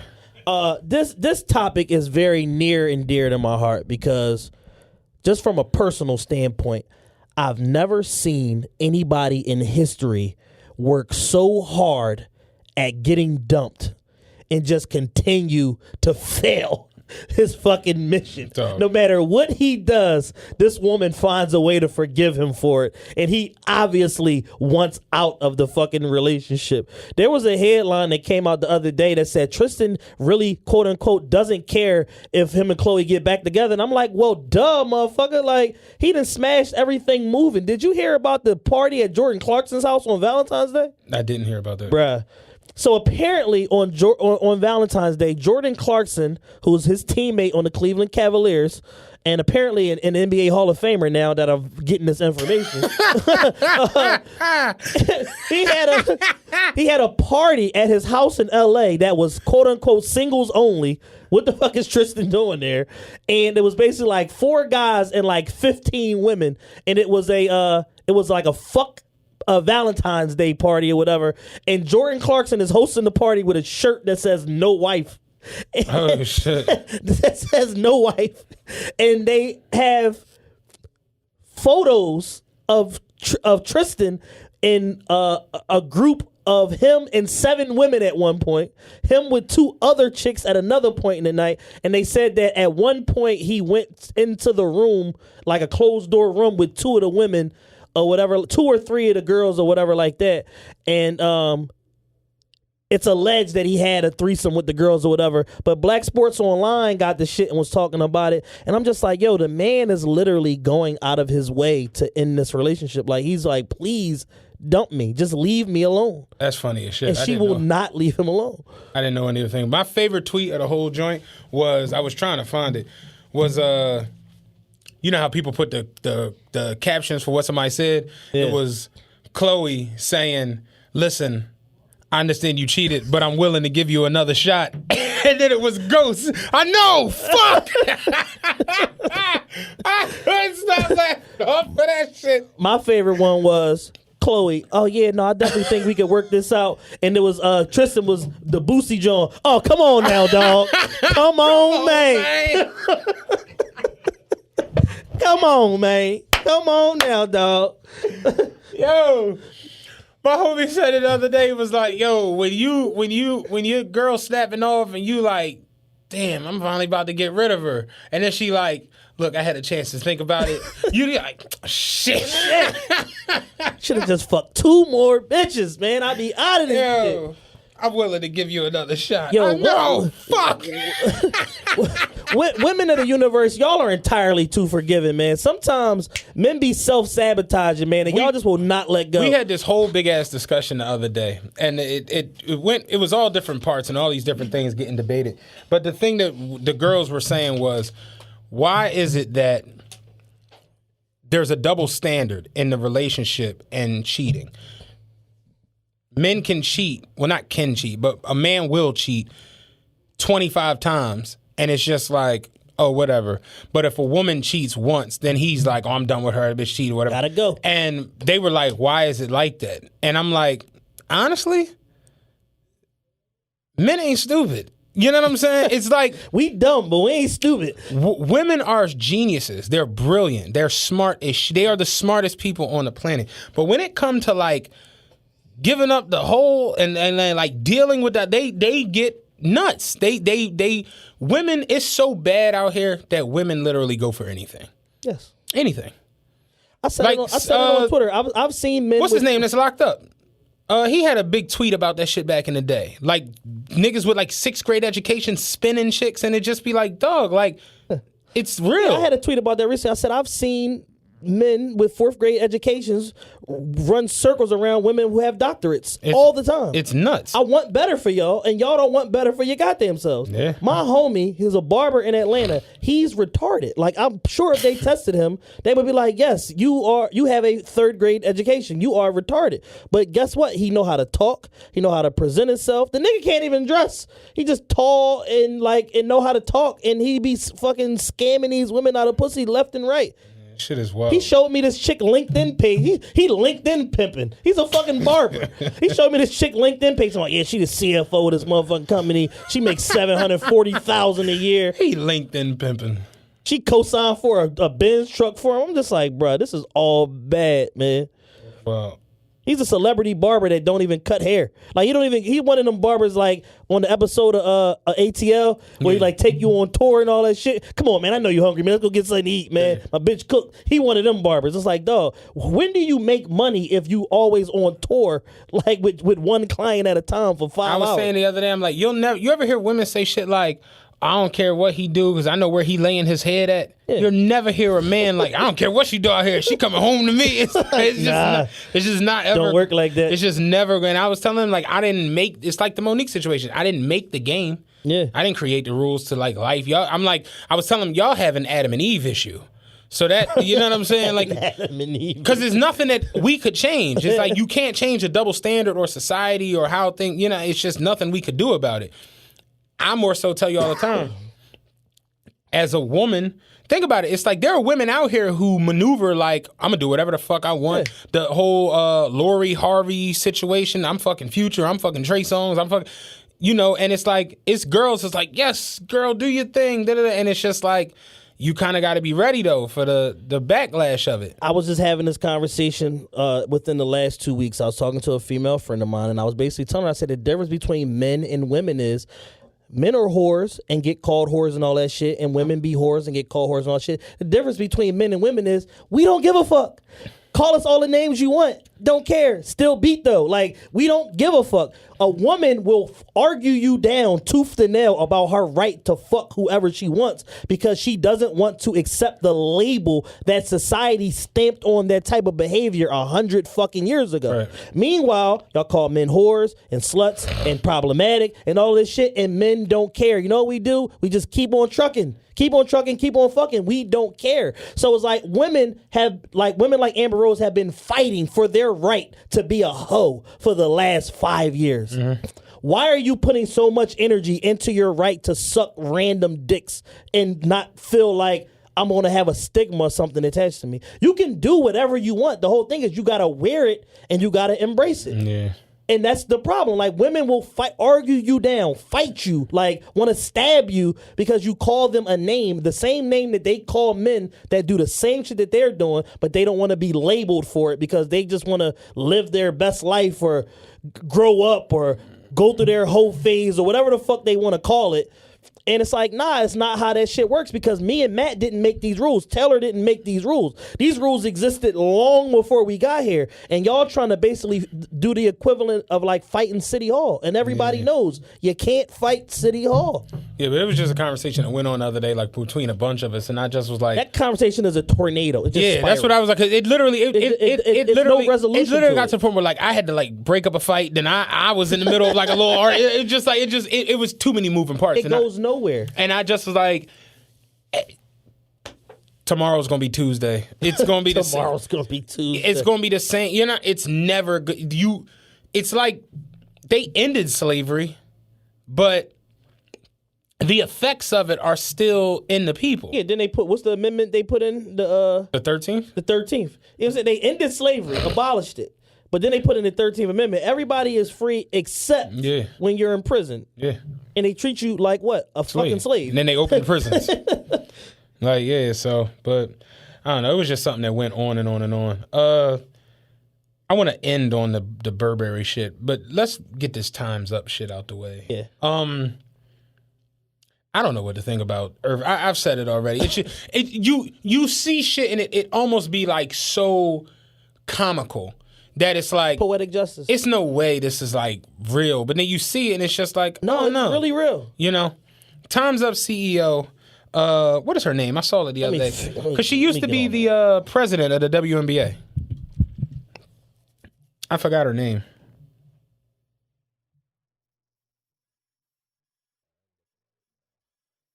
TheDailyCaller.com. CEO of Time's Up resigns after son involved in sexual misconduct. Lisa Borders. I couldn't think of her name. Very well-known woman. But she was the president of the WNBA. Yeah. I knew that already. And she was the CEO for like maybe, I say like a year and a half of the Time's Up movement. And her son found himself on the firing side of some sexual allegation charges. Said it was a woman that came to his house for a healing therapy. I don't know what that is, but that's what it said. Sound like wine and dick to me. said she was there for healing therapy, and he grabbed her and groped her and did all kinds of wild shit to her. And the Lisa Border stepped down because she was like, I have family issues that I need to give my sole focus on or whatever. And I was like, it's not funny, but it's like you said, poetic justice. Like, here you are doing this, out here doing all this crazy, and the whole time your son is grabbing pussy, apparently. You know. And we just live in times where it's just, I said it the other day, I've literally gotten to the point where I have like 6 friends. Yeah. You know what I mean? Like, I ain't talking about people I acquaintances or people I know. Like, people I actually like go to bat for and be like, that's my friend. Right. If he needs something, he can call me. If she needs something, she can call me. Or vice versa. And if they in some trouble, I'm most likely gonna be in some trouble because I'm coming. Yeah, because people are just nuts. People are just thrown the fuck off, and you don't know what people got going on out here. And that's the thing. I in the last 3 years, I've adopted a policy where it's like, yo, people ask me, oh, what's up with so-and-so? What's up with this? I'm like, listen, anybody that I don't talk to or be with pretty much on a daily basis, I can't vouch for you. I have no idea what motherfuckers because I don't know where you at. I don't know. I have no clue. You just don't. It's just you could be in the bestiality, I don't know. And I'm not putting my name on the line and being like, no, he would never. And then like, yeah, like, no, I'm not going through that shit. Nothing shocks me anymore. Like, imagine somebody putting like a gay rumor on somebody that you casually acquaint with, and you go in the back like, no, my man ain't gay, and then you find out that he like. I don't deal with the snitching shit in the street. Like, I don't deal with, but it's just like that type of shit. Like, you got to be careful who you attach with, because you know the wrong thing to the right person or the right thing to the wrong person could get you in a whole world of hurt. Had a situation like that a couple years ago, like 2 years ago. My man, real close friend of mine, like a brother of mine, love him to death, do anything for him. He in the street, he dealing with somebody that, you know, he from a neighborhood that I frequent, you know what I'm saying? So I know what go on around there. So I'm talking to my cousin, he like my 2 cousins, they like the rat police. So I'm talking to them about it. They know everybody who told. So they like, oh nah, boy, not cool. Then I go tell my man, say, listen, I don't know for sure, but the word from the rat police from that neighborhood is dude not cool. Blah, blah, blah. He like, no, man, I'm telling you, like, dude, da-da-da. Couple people I know vouch for him, woo, woo. So he dig deeper. He called another friend of ours. He like, man, I don't know, but I'm going to make a phone call. He called somebody else, a OG from that. Oh, no, dude ain't cool. He said, listen, that's my family. Dude ain't cool. He a fucking rat. Don't deal with him. You owe him any money? No. All right, cool. Block his number. Don't never speak to him again. Change your phone number. Dude not cool. You know what I'm saying? But motherfuckers, other people are vouching for he a good dude and this, that, and the third. But you a federal, you know what I'm saying, informant. Like, you told them, you got people arrested. Yeah. And people will vouch for you because you getting money, or you can make them money, and they compromise their moral compass, and then in the long run, when shit go wrong again, he gonna tell on you. Because what do most motherfuckers do? They tell down. They don't tell up. Yeah. A lot of times you can't even reach whoever the real plug is. So, or if you are the plug, you gonna tell down. Yeah. Like, this shit be crazy. So it's like, no, I had to tell my man. He like, no, you did me a solid, yeah, because you'd have fucked around and been doing 10 to 13 some fucking weird in Iowa because you listening to anybody. Yeah, pretty much. And it's just like that situation with her. It's like you that's got to feel like kind of fucked off. Like, you out here. It negates your whole mission. She became the they said she just became the CEO in November. Yeah, she just became the CEO of this November 2018. Yeah. So it's like, yo, whatever little 4 month. You're just right. Yeah, I thought it was November 17. That's what made me say a year. It was 18. So it's just like, yo, whatever you did in this little 5 months is like, just throw it out the window. We need a do-over. Like, chuck that shit. Like, that don't even count. Nah, we need to hit the reset button. But it just lets you know. But here's the most fucked up part about it is, if her son is innocent and he really didn't do nothing crazy, your mom had to step down from a vital organization that's actually needed. Mm-hmm. She had to step down from it because to deal with this shit, and it's some bullshit. So that lets you know how many other situations are out there that's bullshit situations and people losing they livelihood, they losing their families, their wives, all of that shit because somebody lied on them. It goes back to the whole Jussie shit. I think the show done come full circle now to where it's like you can't play with this type of shit. You know what I'm saying? You make this shit up. It's like you get somebody clapped. There's an organization for everything in 2019. So the minute you say somebody wronged me and this, there's 1, 2, or 8 in Jussie's case, organizations ready to go to bat for you and go down to City Hall with fucking burning fucking stakes and make something shake on your behalf. So when you playing with it and you just looking for attention, and then you got all these people riled up, and then you look up and it's 1 million people around the country that's ready to go to bat for you, and you make all these million people look stupid. It's like, well, how many times we gonna jump out the window for a motherfucker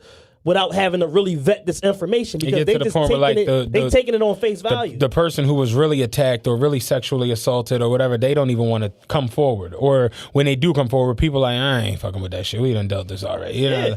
So, yeah, it's like, that's a mess. Messy situation. That's a mess. Like, you the CEO of the Time's Up movement and your son gets fucking charged. Well, he ain't been charged, but allegations put on him of sexual misconduct. And that just goes to show where we are in 2019. An allegation is enough to make somebody step down. An allegation is a fucking guilty verdict, like, to certain people. It's just, like, they said it on SVU. The black boy, he's bugging. The Broadway guy, he kind of looks like Wayne Brady. He's like a big Broadway dude, but he's gay. He had an episode of SVU where he was a music instructor, because that's really what he does, is a music instructor, where he was like teaching young girls to sing for like the American Idol. And he showed up to the Grammys tonight in a tuxedo that's a dress. Like, the top half was a tuxedo suit, but the bottom half was a dress. It was crazy. I saw it on Twitter before I came out of the house. But he had the episode where he was teaching the girls, like training them to sing for like the American Idol, and he told the girl she wasn't good enough to like just save the heartache and the pain. You're just not good enough. And she devised this whole scheme to make it look like he was sexually molesting her little brother, and they found out that it was all a lie and all of that. And the girl like didn't even get crazy charged for it. And the black boy, when they arraigned him, and it was the press and all that shit there, and then when the charges got dropped, nobody was there, and they was like, oh man, the charges got dropped, you can go on with your life. He like, going with my life? My life is over. It's over, it's real. And he's like, you see all the newspapers and the cameras was here when the charges dropped? He's like, it's nothing here now. He was like, a allegation or a charge is a guilty verdict. Like, I can't get my fucking life. And it's like, like, people don't be thinking about that shit in these situations. So it's like, not saying not to come forward and not to deal with it, because I think all that shit needs to happen. For sure. But that shit need to be accurate, and it needs to be true. Every allegation needs to be properly vetted before there's some sort of publication. And it's like that's where the frustration comes in with the Jussie shit. It's like, no, we don't know what the fuck to believe, because it's just like, dog, you can't play with this. You can't play with the black gay agenda for shits and giggles, or the MAGA agenda. So let's hope that this shit, you really got assaulted and these Nigerians is just on some fuck shit. I don't know, but because if that shit really gets like proven that you set all this shit up for some attention, it's gonna lock your dumb ass up. And we not fucking with Terrence Howard. Not like, we cool on all y'all, cause you fuck with ball, right? Like we just spoke about.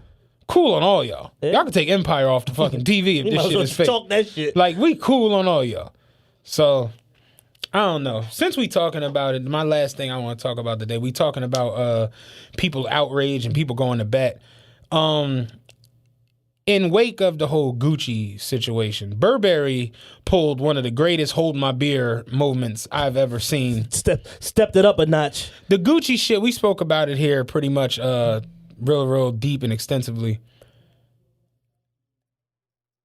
I'm a joke-telling guy. I spoke about it the other day on my IG story. I'm a joke-telling person. I normally always got a good joke, something funny, something, something.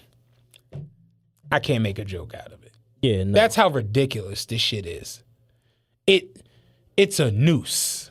It was a noose around the collar of the hoodie.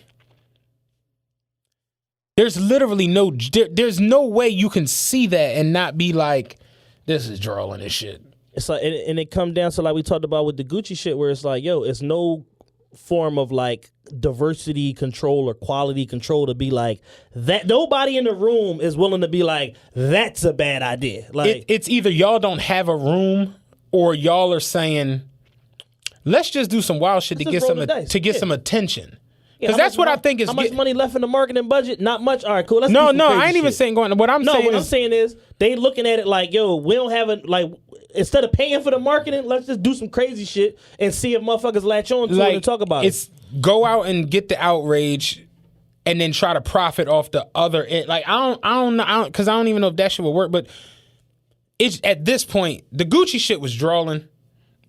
This shit is just like that was my face. Like, right. It's a fucking noose, yo. Like a noose. You know what that represents. You know what that's associated because to. blackface, while it was awful and it was disrespectful, they used that shit in a comedic sense. You know what I'm saying? I don't find it funny, but that at that time period, that's what they were using the shit for. But a noose was used solely for murder.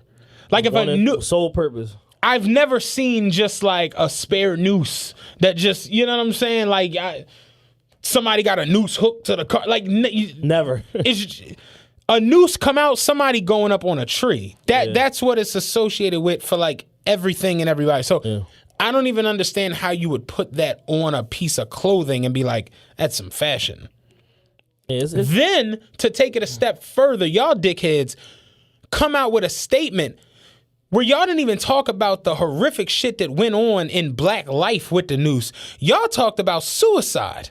And it was just like, what the fuck is happening? You know what I mean? Totally disconnected from, from the people that you actually harmed with this. Like, they went suicide prevention on the apology instead of like who the fuck is killing themselves with a noose? Maybe a bed sheet in jail, or maybe a belt in their bedroom. Nobody's going to Home Depot and buying fucking rope and creating crafting a noose to hang themselves in their bedroom. Like, no, what the fuck are you talking? Like, that was the part that pissed me off more. It was like, did y'all really just come out and say this? Like, let's roll the dice. Like, yeah, gonna throw this down the aisle and see if we strike. Like, I'm cool off Burberry. Yeah, I'm super. Honestly, yo, I'm getting to the point where it was like, because one of my homies had a conversation with me the other day, man. Shout out Greg. We had a nice little talk the other day, and he was like, "I want to ask you something, just because I know you a thinker, and I know you smarter than like all these other niggas. We talk all the time at the depot and shit." He's like, when you started the whole weight loss shit, right? And you was like, you kept throwing it out there like, yeah, I'm going to get down. I'm going to buy me some Gucci shit. Was you serious? And I'm like, not really. It was more so like me joking. Like, right. I'm just being small enough to buy some European shit. And he was like, so do you want Gucci shit? And I was just like, I mean, I never could wear it. So I never was like overly intrigued. You know, like the new Gucci come out and niggas like, oh, that's last year Gucci. I was never one of them because I can't wear any year's Gucci. So it's over for all of that. You know, I never really worried about the shit.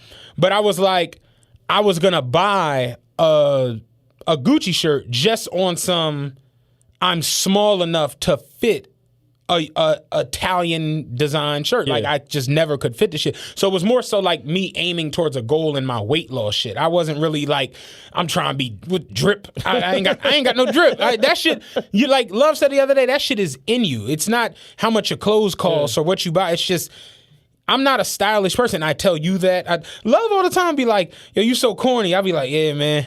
What you doing today? Like, cause I never, you'll never ever catch me like, oh man, his lay's corny or her lay, because I'm not that person. I like certain shit. Like I like sneakers. I know I like, certain coats, but I never was like a Fashion Nova or fashion. That's just not me. But he was like, so how do you feel now with all of this shit that's happened? And I was like, honestly, yo, for me, it was more so the weight loss shit, but I think I'm just cool on all that shit. Like if I see some shit I like, I might, but I'm not. Again, though, I never was that person that was like, oh, I need to have design. Right. Like I've seen, it's the most ignorant shit ever. When you see all of this goofy shit with Burberry, with Gucci, you see all this stupid shit. To see like black women run around with fucking trucker hats that say label slave on them. It's just like, y'all retarded than them. And that goes back to what you say all the time with the black race is just not to be taken serious. Like the fact that you could run around calling yourself any kind of slave is kind of nuts. But the fact that you call yourself, I'm a label whore or a label slave, and then you know that these labels don't give a flying fuck about you, your culture, everything else, it is kind of like... they prefer you don't even wear the shit. It is kind of like... at times I be feeling like our ancestors and shit just probably just... what's that picture with... Mekhi Phifer from the Bobby Brown movie with the cigarette, like that's kind of how I be feeling like Sojourner Truth and Frederick Douglass and all these people. Like imagine if Marcus Garvey had to come and talk to a room of black teens today. Right. The amount of dismay and disgust that he would have and the things that he would have to say to true them. story. Jill hit me earlier about career day at her school, and I've been asked a lot in my life to come do career days, job fair days, and all of this shit. Because I always, had working for the bus company or driving truck. And I always decline going to do it. Like, I've been asked like a good 30 times by multiple different people to come do it. And I always decline. And they'd be like, why you don't want to talk? Like, Kev was like, why you don't want to talk to the kids? Because his homie is a teacher. He's like, why you don't want to talk to the kids? He like, listen to this show. Shout out to him. And I'm just like, y'all ain't ready for me to come in and talk to because I know me. I'm a realist. Yeah. It's like everything y'all believe in is bullshit. I can't come in here and lie to y'all. Yeah. I gotta keep it a bean with y'all. And I'm like, I can't, like, y'all gonna kick me out the school. Like, this ain't it. Cause I'm gonna come right in there and just keep it a bean. Look, most of y'all headed for failure. All right, just from just take half of y'all. Just how off the rip. many of y'all is in 28? 9 of y'all going to the pen. Just if these white folks is building jails based off of 2nd and 3rd and 4th grade test scores, it's percentage at this point. We playing the probability game. Yeah. And the fact that I know y'all housing situation is all over the place, your parents ain't. Y'all going. Half of y'all not even listening to the shit that we about to say in the first place. I'm trying to save you from yourself, and you're not even listening to me. And I was telling my homie, I'm like, it's the Mr. Clark on Lean On Me situation. Like, one bad apple spoils a bunch. Yeah. Now think about 300. Rotten to the core. I threw those bastards out. It's like that type of situation. I just never wanted to come in and do a career day because it's like, I know me at 15, 16, I wasn't listening to that shit. Because you got a life to live. You got to go through shit. Trials and tribulations is what build you. Not somebody coming in and telling you, you should get a job with the city. You know what I'm saying? It shit just don't make no goddamn sense. But I feel that way. So I could imagine how Frederick Douglass and all these other people would feel coming in and talking to the young blacks. It's like, it ain't even their fault, though. You know what I'm saying? Yeah. It's like we screw because of like, we talk about it a lot. The people who are actually controlling these kids and guiding these kids, these parents. Or not guiding them. Or not guiding them, yeah. But... I thought about that shit the other day when Greg said it, and I'm just like, yo, it really was chicks running around with label slave on their clothes. Unapologetically. I remember Mitch was like, man, these bitches running around with the word pussy on their head now. We doomed. We doomed. I'm filming with Mitch tomorrow, too. You what? I'm filming with Mitch tomorrow. Oh, yeah, doing what? He doing this new like video style like podcast or whatever like that. Oh, yeah, he told me about that. Yeah, he said he wanted me to come on there and talk crazy to these people. Yeah. But no, that Burberry shit was wild. Yeah, it was definitely unforgivable, and it's just like, all right, let's just throw them in the trash. My whole thing it really just got me looking at all that shit. Yeah, my whole thing is just to put a bow on all of it because there's so many cases. It's Burberry, it's Gucci, it's Prada, it's Moncler. It's so many examples to where it's like, yo, they keep showing you that they don't give a fuck about you and they don't respect your dollars. The other day, that coat Wallow had on, that yellow one with the big W, I was like, yo, that shit is awesome. I'm like, yo, who make that? They sent me the boy. I'm gonna buy one of them. Like, he a black boy design coat. And he can do it with an M on it. Yeah. I'm like, I want one, and he got a nice blue one. I'm like, yeah, I want to do shit like that. Like, show me somebody, not you, like urban designers that just take the designs that the Italian people have. Jack them, flip them, and put your stupid logo in it. Not none of that shit. But somebody who's actually creating something, I want to buy that. I want to get into that because it's just like we give this money away and we go out in the world and we hurt each other, we kill each other, we set each other up, tie up each other's baby moms, and do all this wild shit for paper just so we can go to KOP and burn down Neiman's and burn down the Gucci store and burn down Louis and all of this crazy shit. And give people your money that don't give no fucks about you. And at the end of the day, they're not going to remember you the next time you come back. They just don't respect. They'll remember you because you the nigga that came in and put 30 on the table. That's why they remember you. But they just don't respect you. They don't care about you. They have no connection to anything that you have as far as your culture, as far as your lineage, as far as none. And the Gucci shit didn't really affect me. The Burberry shit fucked me up. I was like hot the other day when I saw. I was just like that. That's that. Like that's just a punch in the fucking face because it's just like. And then to turn around and miss the mark with the apology. And then the apology joint really was like, are we fucking serious? Yeah, no, we live. We serious. Like, I'm not that boy, but I almost added Burberry on Twitter. Like, I'm not that guy.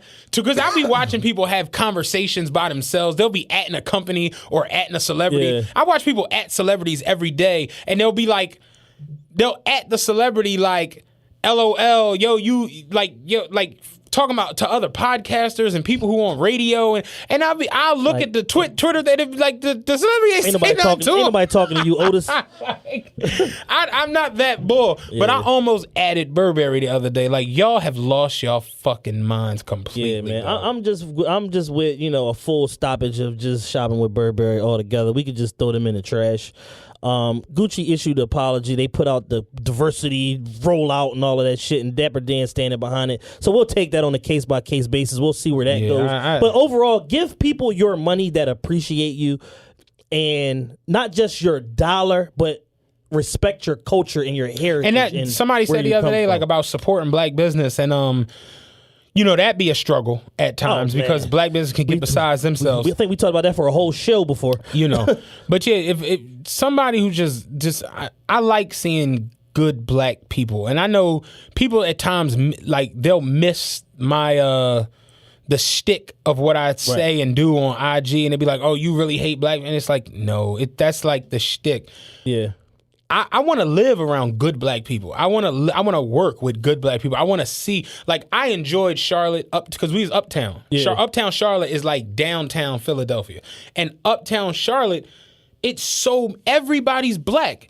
Everybody got a Porsche truck and a nice condo and is at the mall smiling, holding the door for you. It just was like dope to see that many like young, when we were sitting courtside, it wasn't a lot of white folks. There was whites and Asians, but it was like young blacks that was like, and they was all like, "What's going on, brother? What's going on? How you doing, bro?" The one boy, we was in the joint, and the guy was trying to charge me for a drink, and you said courtside, you're not supposed to pay for him, whatever. Yeah. I was going to pay for it. He was like, "You're not supposed to pay for that." And the guy was like, "Oh, well, because they wanted cranberry and ginger ales, that wasn't on the free drink." And the boy was like, "I'll take care of it." I put it on, and I was just like, "Oh, all right, black boy." It was just like, they just all like that down south. And that's the type of shit I want to be around. Good black people who work hard and do things. So it's like, I just feel like at times we miss the king and queen agenda for the nonsense throughout the week. And then we remember on Thursday, like, "Oh, that's right, I'm raising the king. Let me make him breakfast and post a picture of it." And it's like, let me get this young boy some potatoes. Yeah.